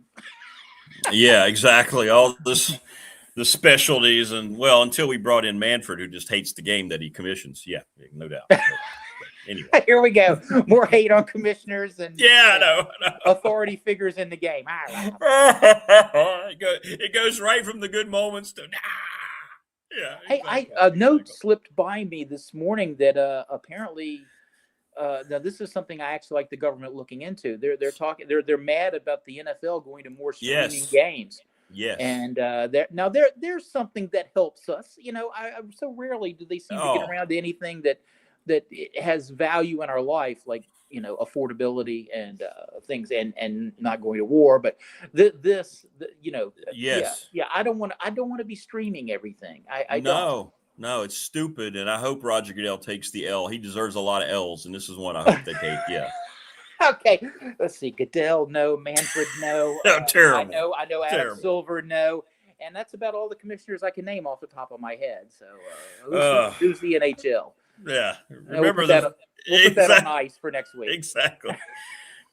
My dad, the wisest man I've ever known, told me when I was little. I didn't know until later when I got in the workforce. The fish rots from the head, son. What does that mean? You'll know. Oh, yeah, that's right. It does. You're certainly right, Dad. You're certainly right. As long as that doesn't refer to Long John Silver. Correct. Yeah. Which, by the way, I was around. It's funny. See, you and I have this interconnection. I was in Radford yesterday. I had to go get some medicine because I've been having a cold. And I smell the Long Johns. It's right there, 2 doors down. I'm like, I know it's not good for me, but man, I wouldn't mind having a little I haven't little, been there in forever. They still have the crumblies. Yes. Yeah. You can order them now separately. Now here's the true litmus test of your history at Long John Silver's. Do you remember when they served a product they called grog? No, I don't know grog. What was grog? It was beer. They actually had beer at the Long John Silver's. You could get a beer. Really? Yes, and I had several friends that were in the employ of the Salem Long John Silver's, and they always wanted to work the closing shift because they would, as they say, get groggy. I didn't know that. Well, they did away with that to clean up their image some. And I also think, look, I've mostly made a living as a writer over my career, and one of the greatest lyrics of any song ever, to me, was the jingle they had when I was a kid. Long John Silver's got the special for you young buccaneers. Your pirates eat for peanuts and they cruise away with free souvenirs. Who could rhyme better than that? I know, right? Come on. I just know the pieces of fish used to be substantial, right? Now they're like. Well, wasn't everything, you know? I know. I had a Arby's roast beef yesterday in a pinch, and because I don't really eat fast food much anymore. I know that's why I've lost all this weight. But yeah, I had the Arby's roast beef, and I was like, "This is the big roast beef. This is what has happened?" Or really? I'm suddenly giant man. What is going on? My hands are so big. I can, we're getting screwed on all this, y'all. We are saying. Yes. And if I'm going to watch sports on TV, it is my God-given right to be able to surf during commercials. And you take that away streaming, and I hate you for it. I hate it. I can't stand it. Well, good stuff. See, now you put us on a nice frame of mind. See, you get me worked up again. So now I'm ready to charge out, break through the locker room doors, and go out today. And anyway, hey, everybody have a great weekend. Goober says, hey. All right, hey to Goober. Stay safe, my friend. Be good. You too. Take Bye-bye. care, Mike Ashley. Good stuff. That's Mike. Mike's made everybody feel better now. I love that man. I do. Yeah, don't forget Greg Sankey. Yeah, throw him in the crappy commissioner pile. Yeah, you commission things you don't care about. Well, he cares about the SEC. He just doesn't care about college athletics. Yeah. Roger Goodell's awful. I mean, he's making the owners millions, billions, so they don't care, but he doesn't care about the game. Manfred could not care any less about the game. Adam Silver is just a complete clown.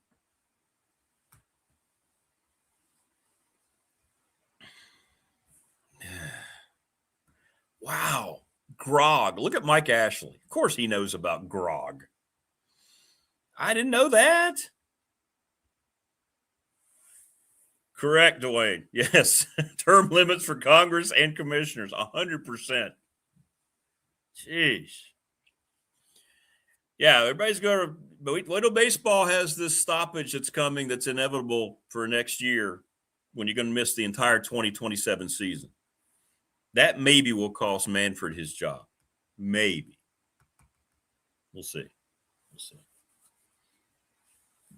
Those of you asking on the Professional Door text line, the article's in the Patriot. Very nice. Thank you. Mike Williams, the Patriot. You can find it online.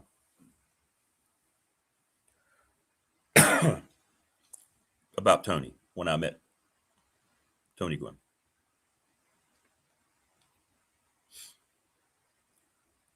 It's hard to believe. It's still surreal that he's gone. It is. Sundown Electric, one of the best reputations of any business around. Just look at their clients' ratings. Look at their reviews. Clear communication, honesty, integrity. Congratulations to the Smith brothers. Thanks, Jeff, for supporting the program. Brandon at Top Shelf Apparel. If you want a T-shirt, they're only $20, by the way. If you ever want a T-shirt, just hit me up. Best quality that you're going to find. Better than anything you're going to buy on Fanatics or if you go to Old Navy. How much is this T-shirt? $38? Yes, but it already has a tear in it. Well, I told you not to wash it. Thanks to the NRV Super Bowl, 25 years, they've been part of the community, 382-5525. We're going to do the big bash there. I'm going to reconfirm with Jen today. She's going to be there. Lawson's Mobile Home Supply. They've been around since 1997. Parts for your plumbing, your windows, your home. Give James a call, 540-381-8011. Ready, Set, Fund, Bob Christ, ReadySetFund.com. Series of text messages to help you, by the way, raise money. Professional Door Incorporated, residential commercial garage doors. Creed's dying to come in. I got to go get him. Family owned and operated, 38 years in business. Thanks, Travis. Sponsor of our text line. National Bank member, FDIC. I got all my remaining debt consolidated into one little equity loan. I'm telling you what, they've taken a lot of frustration out of my life. Thank you so much, National Bank. BDST fan question of the week. He is the attorney Ryan Price, 701 West Main Street in Radford, Trust and Estate Planning. And Roy McElroy won. He came back. He ended up winning 23 votes to 19 over Bryson. We had some other people, but nobody else made it to double digits. Scotty Scheffler got some votes. John Rahm got some votes. But those were the main two. Pulaski County Sports Entertainment is the presenting sponsor of this program. Thanks to them. Little River Heating and Air. That's Charles Lee, 540-553-2971. Jen, the Gamecock girl, going to join us here. McClellan Chiropractic, sponsor of our chat room. Join us there. Mark Hunley, 155 Walters Drive. And Family Fencing, sponsor of our studios here. 540-200-8294. Big Dog Mugs coming in 2027. Let me go get Creed.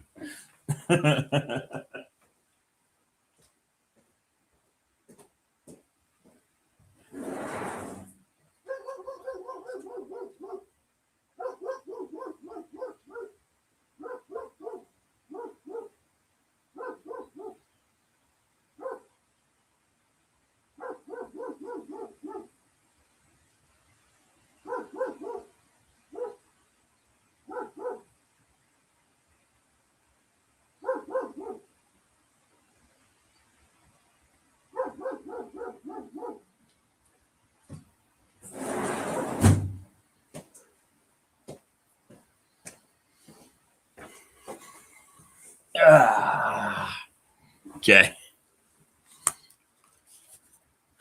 Dog barking appropriate for BDST.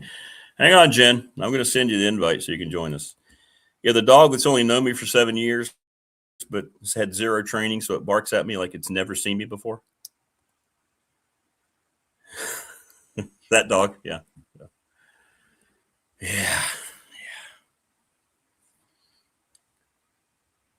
All right, Jen, you now have the invite. Send the commissioners permanently to the International Space Station. Yes, let them all just kind of sit there and talk about their undoing. Jen's about to join us. Coming up. Thanks to Mike Ashley. Keeping it simple today, coming back from trying to battle back from whatever's going on with my this bug. Man, I'll tell you what, it tore me down yesterday. Please subscribe, like, and share the channel. I was hurting yesterday now. I'm not going to lie. I was struggling yesterday. Not good. It's all the weather, man. Plus, I think I may have caught something on Monday. I was down there. So when you get down to campus and you just see people sneezing and coughing, and everybody's just, you're like, uh-oh. So maybe it makes sense now that I think about it. Yeah, probably makes more sense. So everybody get ready. Jen's going to have yet another excuse for not getting ready to go and play her saxophone for us. I can never remember Wayne's line. What was it he says? Saxless in Seattle? Is that what it was? Whatever it might be.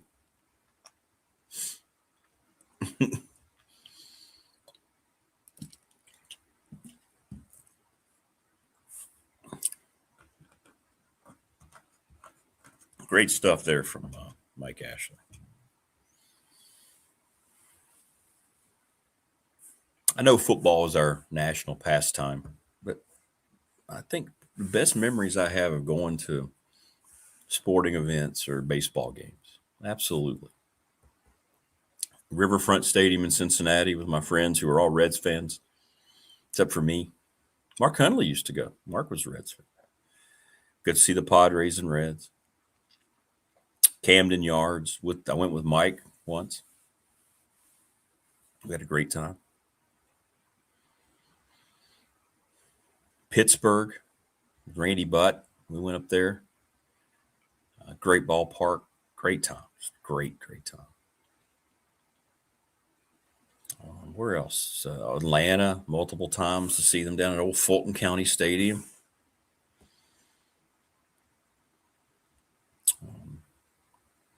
But those times, man, they're just hanging out at a baseball game. It's now everything's so expensive, but it didn't used to be. But yeah, I would say probably. I mean, I've been to 12 Broncos games. The ones out in Denver were special because those are your like fans. And see, for me, when I went to San Diego and see the Padres, which used to happen every summer, that was different because you're now part of your same fan base. So you're high-fiving people and everybody. But when you're a fan and you're visiting that ballpark or that stadium and you're not a fan of the home team, boy, then you stand out. But all those times in San Diego, and I think for me, the best memories are baseball games. Football games are different. It's a different type of energy, especially when at pro games. But when you're feeding off your own crowd, like in the old Mile High and now at the new stadium, it's cool. But when you go and you're – of course, the only place that happened was in Philadelphia, old Veterans Day. I went to go see the Broncos and Eagles. Broncos kicked their ass. I'm getting pelted by things. But in any event, joining us now on the program, she's back at work with her little horn-rimmed glasses. She's Jen, the Gamecock girl. How's the morning going down there? I mean, by not good morning, but the MOURNIG kind, as UCLA just absolutely destroyed Don Staley. Gosh, congratulations to you first as a UCLA fan. We didn't see that coming, that our teams would end up playing in the finals. Well, we joked about it last Friday. We joked because, we thought there was no chance. It was going to be UConn and Texas. Yeah.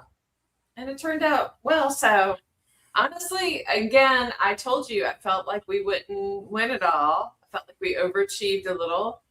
And I'm pleased we went as far as we did. But congratulations to you. Seriously. I really like, is it Corey Close? Is that the name of the coach at UCLA? She's been there 15 years. Yeah. 15 years. She's a really cool chick, impressive person. And I think you had all 5 starters back. We had 1 starter back. So, I mean, the right team won is what I'm trying to say. We're ready for that. Yeah. It won't matter. Yeah, they're one and done. They lost all those players. They're one and done. So, well, it was exciting and fun, and of course, us beating UConn, that was something I never expected to happen. And although there was some drama in that, I'm still happy that we were able to do that. So.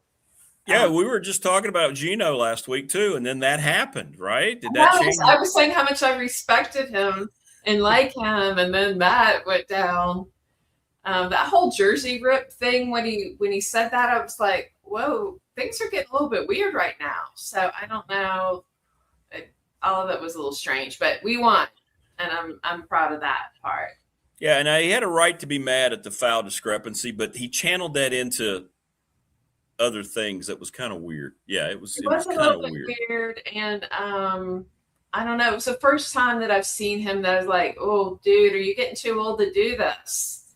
I just, it made me feel a little bit sad for him almost. Like it was weird and off-putting. So I still think highly of him, but my opinion of him has changed a little bit. So. Yeah, well, he did issue the apology, right? And they apparently have talked and all this, Since then. I think the couple of days later, they actually got on the phone and talked. It was a couple of days after they got beat by UCLA and talked. So apparently it's okay. But Wow.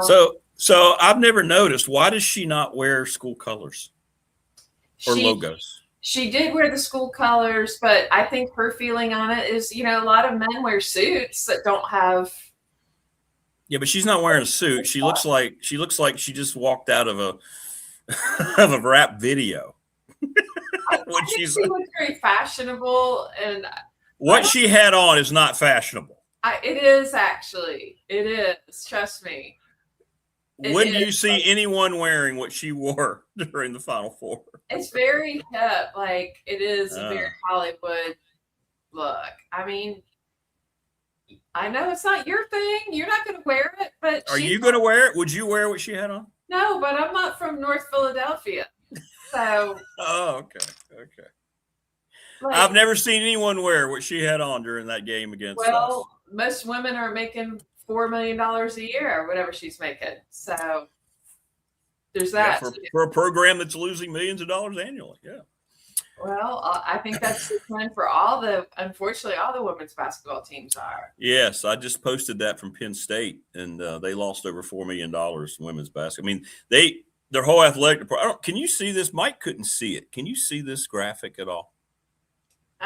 It's real little. Okay. Even with my glasses on. Yeah. Okay. Well, the bottom line is you see it up top, football, men's basketball. Football made $58 million. Men's basketball barely over $170 million. Everything else lost lots of money. In other words, they only cleared $220 some million. Mm-hmm. And this is Penn State, right? They're a blue blood. They're part of the second biggest TV revenue conference behind yours. So this is a conference that's why this isn't sustainable in any way, shape, or form. Correct. Yeah. I mean, it's definitely concerned now, like some people like to throw Dawn under the bus with that, but everybody's doing that. That's not unique to us. That's a sport problem, not a Dawn problem. No, I'm just saying that none of these coaches should be paid that, no matter what sport it is. I'm sorry. Finding out some of these football coaches Kirby's making $15 million a year. I mean, what are we doing in college athletics? And these buyouts, I just don't. Yeah, the buyout part is especially yucky. I mean, just go somewhere else and take another gig. It's not like they're can't work for years and years. It just is. There's a lot about it that is not awesome right this second.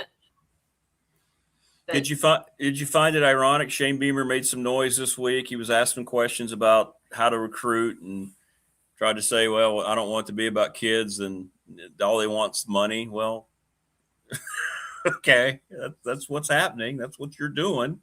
Yeah, and I mean, I'm a fan of his, but I will say it's weird to hear coaches say that when they're negotiating these gigantic buyouts and increases when they've had struggles and and then when other people are trying to look out for themselves, it's shunned. Just it makes zero sense. Right, exactly. See, and I agree with you. They should just come right out and say it. Hey, we're out shopping. I understand guys are coming here because they want money. Now we need to make it a place that they want to be because of where we are, right? Then all of a sudden the burden comes with the coach and the staff and the environment. Yeah, of course these guys are coming because of money. Why is it? Right. I mean, like I told you, we have these traditions still, like associated with the football team. And one of them is them singing the alma mater, the band at the end of the game, win or lose. And they come over. And it's just each year of this situation, like fewer and fewer of them even really care about it or like even try to move their mouths to pretend that they're singing. And, that's the reality. It's like, it's just an employer. It's not any kind of loyalty. Yes. Nothing special. Yes, that's a great way to say it. They're just employers. That's exactly right. We need to stop doing senior days. It's silly at this point for major sports. They're not. It's just silly. Well, maybe do the senior day for the kid who signed and stayed there the whole time. Like, right. Yeah, maybe. Yeah. I think that's kind of cool. Like, it's so rare anymore. I know. So was it Michigan men's basketball? All of them were transfers. All the starters were transferred in this year. Is that correct? Yeah, every starter was a transfer. So it's like, I mean, good for them. They knew how to manage it. They played the business side of it, and they got it done. But it's, saying that those people are true Michigan students and involved, invested. It's just not the case. Prometheus asked, "She really makes $4 million?" I think so. Isn't that right? I think it is $4 million. She makes more than Lamont Paris, which that should be happening. But she is the highest paid coach in the entire country in women's basketball. I wonder how that's validated. Well, I mean, I think with her coaching the Olympic teams and being such a leader of the sport and in terms of things, any kind of honorary position, she usually is the first one called up, or one of the first. She and Gina anymore. I just wonder, I'm talking about from a financial part. Like, I wonder how the university condones that, because obviously the program loses money. So I don't know how you can give an employee that much money that loses money. I don't know. To me, that's weird. But that's what we were just talking about with other coaches. It's not just her. It's just, I don't understand. I mean, it would be interesting, like all those other sports that you had up there. Like, I didn't see obviously everything that was on the list, but I'm assuming it's like equestrian and all those other things. There are probably a lot of other cases where the coach is being paid more than and causing the deficit because of their company. Yeah, sure. I don't know when all that happened, when coaches' salaries got this outrageous. I don't know. Well, it's such a tight fraternity or sorority. They just protect each other and share enough information. And of course, their agents collectively bargain on their behalf and hold the power there. So they're pretty shrewd about it. When this whole buyout thing started, I mean, wasn't that born in agents handling the situation? Sure. So it was smart for them and the agents. It's not that great for the other side. Do you see any hope? Like, I've gone 180 on it. I thought maybe we were going to have some regulation. And then when Congress, President had his thing, people said it made sense, but then everybody just kind of ignored it, saying it'll never pass. None of that stuff's going to be ever implemented. Now the NCAA is trying to say we're going to try to do this. That's not, they're going to lose in court. I mean, do you see this changing at all? Anytime? I don't now. I don't think we're going to see any kind of change in the environment at all. The only change I personally foresee, and again, this is just opinion, but I think some schools are not going to be able to hang, and just they're going to have to surrender to the, hey, we're not really trying to win a bunch of stuff. We're just doing it kind of, I don't know any better way to say this, but just for the experience. And like in some ways, maybe that will help kind of rectify some of it, because there will be some schools that will kind of go back to the, the surrender of, we're just going to do this because it's fun and that the players benefit from it and people like coming to see something and entertainment. But I think they're just going to back out of the rat race. Yeah, I'm with you. Because they can't afford it.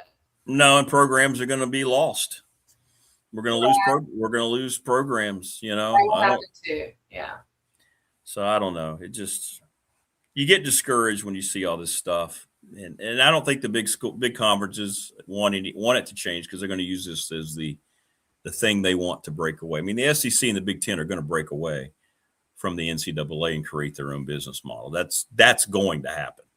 It's not an if, it's just when. So there are other things, there's other elements of fallout from it. One thing I noticed last year, I think it was the University of Georgia's band, the Redcoat Marching Band. Yeah. Were posting a big fundraiser for their drums. And I was like, why are they having to do that?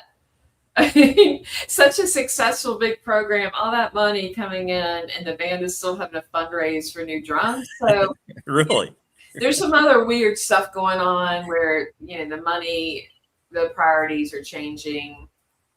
And I know a lot of the athletic directors want to make it more like NFL atmosphere, which means to me, fewer the things that make it more collegiate, like the marching bands and the things that contribute to the pageantry and the character of college Oh yeah. football, and especially SEC football with all the great big marching bands. And they want more DJ, less band. That's the DJ stuff is just it makes me sad because it's a direct contrast to what makes college stupid football unique. I know. It should always be a pep band. It should always be a pep band. Always. We get enough warm-up music. I don't need some DJ sitting there. And you're right. College football is one of the identifiers immediately of college football is the marching band. Immediately, right? Drums, yeah, drum line, all of that. So the more that they try to dilute the bands and go harder on the DJ, that's disappointing to me. And if I'm seeing a day that the University of Georgia's band is having a fundraiser to buy new drums, it makes me real sad. I know. That is sad. They have so much money there. They just should be happening. Well, you think about too when we were growing up, because you watched the college football, pro football. You think about college football games. What did we see? They highlighted the bands, right? It was part of the whole. Here's the halftime band. They used to show the bands at halftime, and it became part of the viewing thing. And those songs, the school theme songs, you remembered them all and how they sounded because of the band.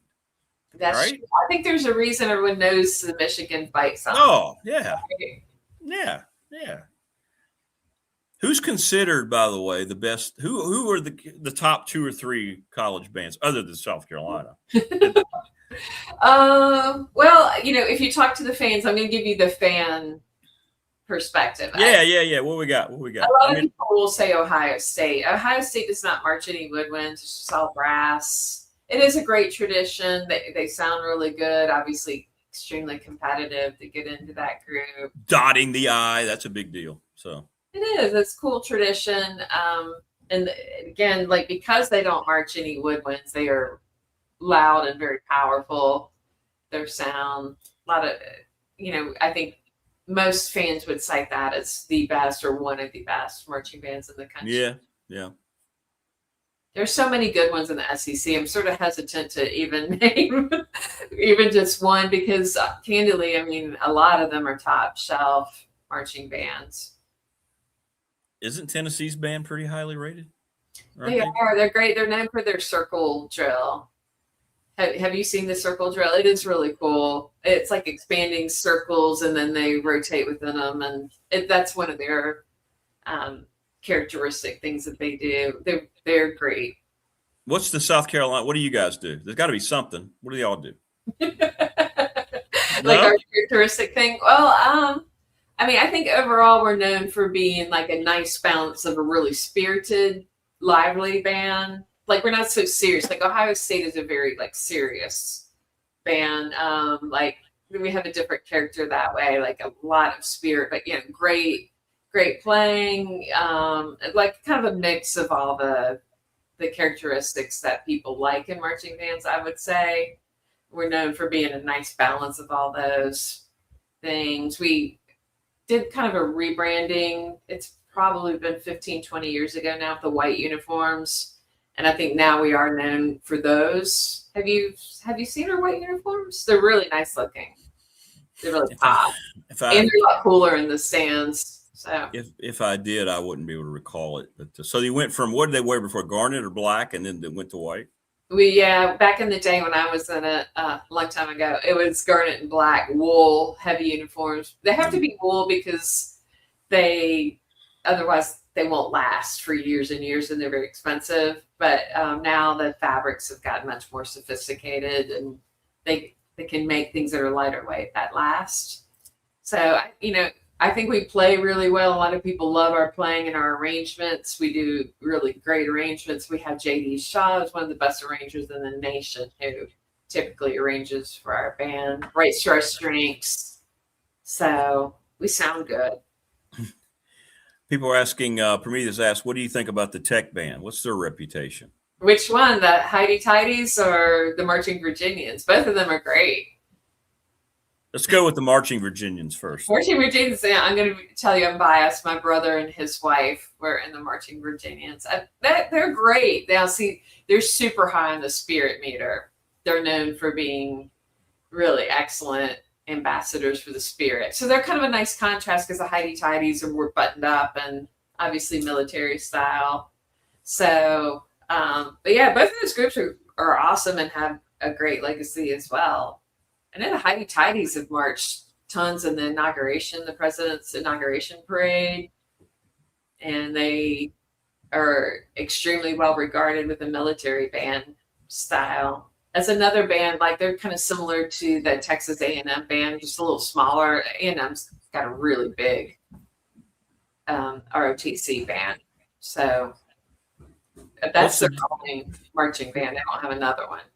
What's the difference in membership between the big one, the Marching Virginians, and the Heidi Tidy? Like, what's the? Oh, that's a good question. I think the Marching Virginians, I want to say they're around 350 now. I don't know. Wow. So Google that.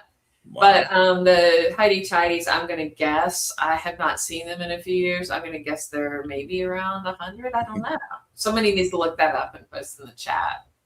So do your white band uniforms at least have the garnet and black, trim? I mean, is it just they do? Yeah, but a lot of it was necessary with the heat situation here, and that's why it really needed to happen. I mean, it's pretty brutal. Thankfully now we have athletic trainers with the band who will regularly go around and check the temperature of our students and stuff. I mean, it is brutal, and where they sit in the stands is directly underneath the sun for our noon kicks, and it's awful. I have sat with them, and I mean, you're just baking and roasting in the sun. So I'm pleased for their safety. It was really necessary for them to not be in just sheer garnet black. Prometheus is right. Correct. South Carolina can wear all the black they want. It's one of their school colors. Jen, what's the South Carolina official colors? Gamecock, garnet, and black. Wow, look at that. It's part of your I'm wearing color. Today. Exactly. You got garnet and black on. Look at you. For my recruitment. What's Virginia Tech's official colors? Chicago maroon and burnt orange. Yay, nothing to do with black. No, but they wear it all the time. As Tennessee, not black, but they definitely pull out the black uniform. Oh, I know. And the gray. Oh, yeah, that too. They tried to sell the gray. They tried to sell the gray on the Smoky Mountains. What does that have to do with? Just know you're trying to get. Just stop. It's just marketing. It's just marketing. Marketing stuff. What's your favorite South Carolina uniform? Because I know mine. Probably garnet jersey, black pants. I like the white pants when you got the stripe. You had the garnet. Oh, that's cute too. The garnet and the black stripe down the side. I mean, honestly, I've loved all of them. There have only been a few exceptions. We also did a gray uniform that was a shout out to the military. We'd have the Army base here in Columbia, Fort Jackson. That's right. There was tie-ins to that to honor Fort Jackson and stuff. That was cool. Like the concept was cool. It's just visually, I didn't really like the gray as much, but I appreciate the concept and the reason. Yeah. No, that's different. Yeah, when you're honoring the military, that's different. Yeah. That was probably my least favorite, but still, again, a good reason. I don't like monochrome dark colors on the same. Yeah, I know you don't like it when we were the all black because I don't like any of that. No matter what school it is, all garnet, all black, all maroon, all orange, all blue, all gray. I don't. Mix it up, man. Well, like when they do that here, it's a shout out to Joe Morrison era because we were called Black Death and all that, and they had the solid black. So there's some history to that, but I can understand again visually why you wouldn't dig it. Yeah, I don't like that. Sure, it's different when you're talking about road uniforms because white on white has been traditionally what teams have worn for the most part. That's different, but you shouldn't have all monochrome. It just looks so high school. Well, when we do the all white, I kind of dig it. They call it the stormtrooper look. I don't like the white helmet. No, I don't mean like that. I want your maroon. Your garnet helmet with the white. Like Thank you for the correction, the garnet. That looks good. That looks good. Yeah, garnet. I almost said maroon. I know. Don't do that. It's all right. I won't be invited back into the pad if I start calling it maroon. Yes, thank you for being properly respectful. So when are you done recruiting now? No. We're in high gear. What happens now is all the people from the north are down in South Carolina because it's their high school spring break up north. And so all of them will come to South Carolina and all of our tours fill up. Everything gets full. And the northern people just say, you know what, we're coming anyway. We don't care if the tours are full, and they just come anyway. Because culturally that's what they do. And then they just show up in our building and be like, hey, I need to talk to somebody. Hey, we're here. Show us. All day long, that's what happens. We have the flow of the people we know are coming who did show us stuff. Yeah. And then the other people are like, I was going down to Myrtle Beach and I tried to register and there was no space. So here I am. Can you meet with me for an hour? So that happens a lot. And we're juggling right now high school juniors who are visiting often in situations like I just described, and our seniors who we are trying to recruit right now. And then you're going on vacation for a while. Well, May 1st is my lock day, my signing day. Then mid-May, I'm going back to Las Vegas. So we'll have to figure out what we're going to do. I guess I could try to do the show again like I did that one time. Oh, no, it would have to be on my phone, though. That's fine. As long as you're showing us sights and sounds of it, people will love that. I'll probably still be in my cocktail dress.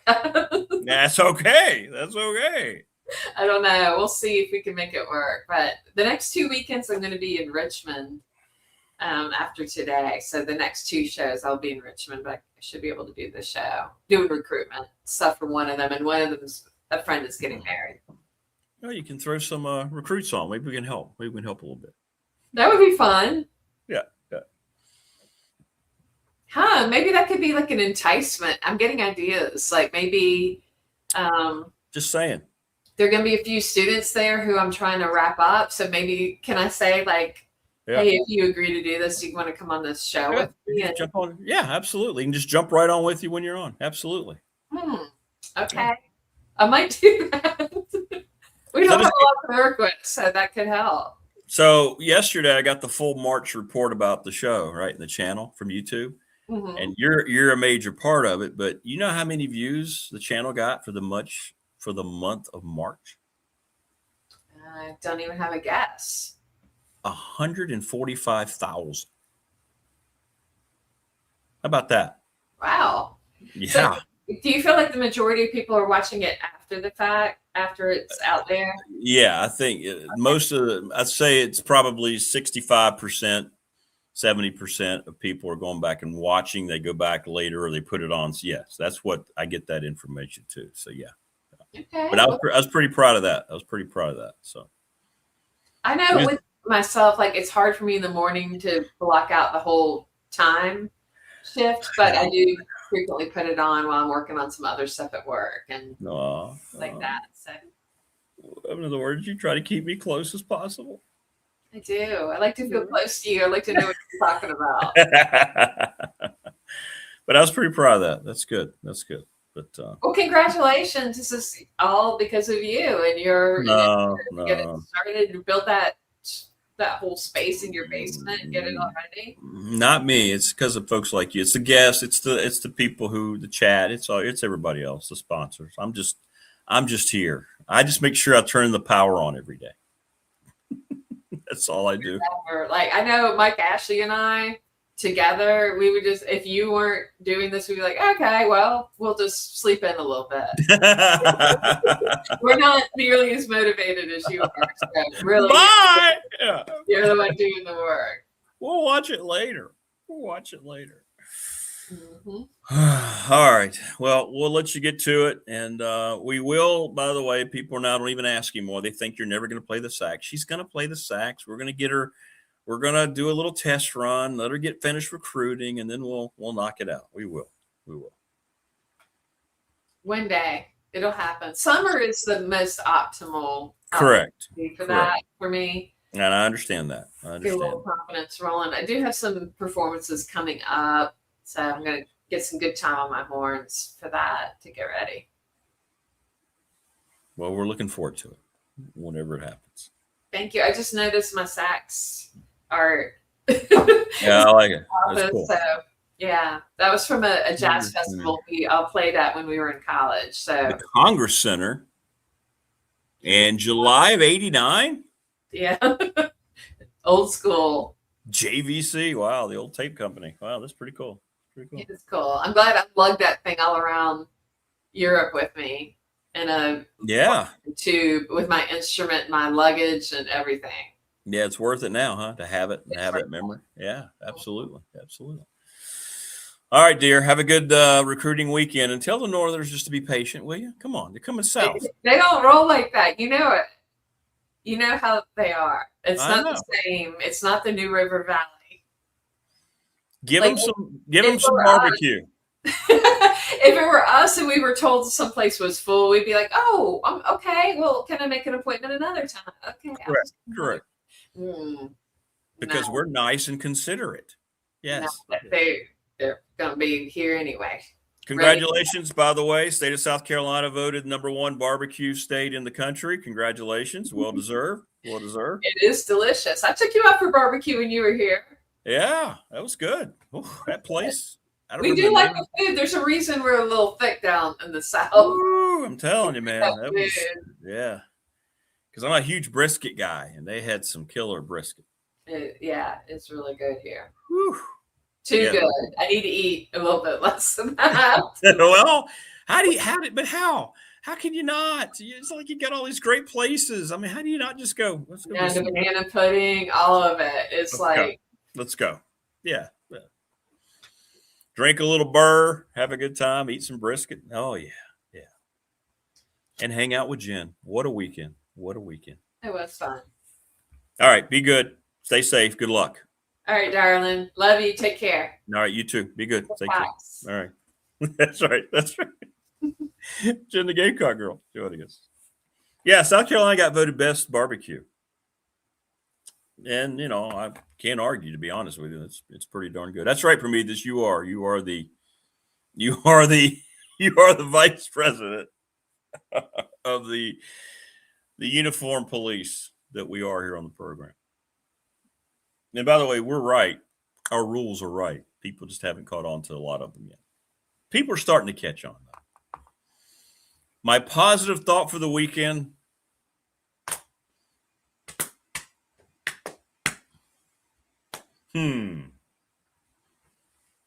My positive thought for the weekend is embrace the warm weather.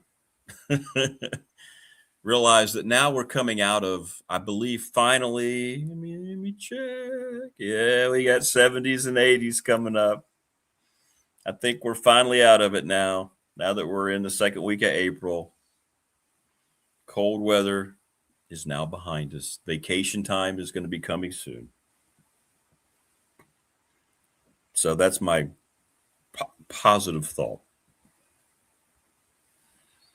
Enjoy the Masters. You got I didn't watch any. I got to be honest. I didn't watch a shot yesterday after I went on this proclamation. But yeah, I was feeling really bad. I don't feel good today either, but I felt really bad yesterday. I'm going to try to go in this morning, though. See how I do. Please subscribe, like, and share the channel. I'm thankful for all of you every day that we come in here and do this. It's amazing to me that it's amazing when I get that report and see that many people have watched. It just blows my mind. But it's awesome. We have fun. We try to be honest. We welcome all opinions. We don't hold anything against anybody. We try to tell you things that are true, keep you updated on things. You make it topical. It's your show. It's not mine. promote our wonderful sponsors. Couldn't do it without them. So I appreciate all of it. It all kind of goes hand in hand. 15 years on the radio. You know, we had Bob Black on a couple days ago. And Bob made the announcement yesterday that he's retiring from his radio show. He's going to keep being the voice of the Spiders, but he's getting out of that. And he had questions about what I'm doing. And he was just talking about it. And I was trying to explain to him, look, this was something that I had to be pushed into because I wasn't sure about any of this. I still don't. I come in here every day just hoping everything is working. And I haven't explored the realm like I need to, promoted it like I need to, because I'm a one-person operation, and I'd love to be able to go out and create all these things that I'm sure would enhance the subscriptions and all that. But when you get that many views and you see all these things, it's very encouraging that we're on the right track. So, and that was in the month of March coming out of football too. So that's what was encouraging about that. That's usually a month where now that we get into warmer months, you have to start. That's why I'm going to be doing the Big Dog Pop channel in the summer, because you get into some more things that you can cover outside of sports. And that's going to be fun. It's going to be it's going to be on the channel, but it's going to be a separate show, and it'll be in the evenings and so forth. So we'll do that when people can join, and that'll be all you too. We'll put you on the air here. We'll send it. That's where we're going to be doing email invites and having all of you join that, and that'll be fun. That'll be fun. There you go. Hug your family members. There you go. Good one, Prometheus. You can't ever go wrong with that. But thanks to everybody who contributed, and everybody stay safe, first and foremost. Good vibes. Be nice to one another, right? There's not enough of that in the world. It sounds so simple, but yet it happens so infrequently. And we'll see you on Monday here on the program. Take care, everybody. Have a great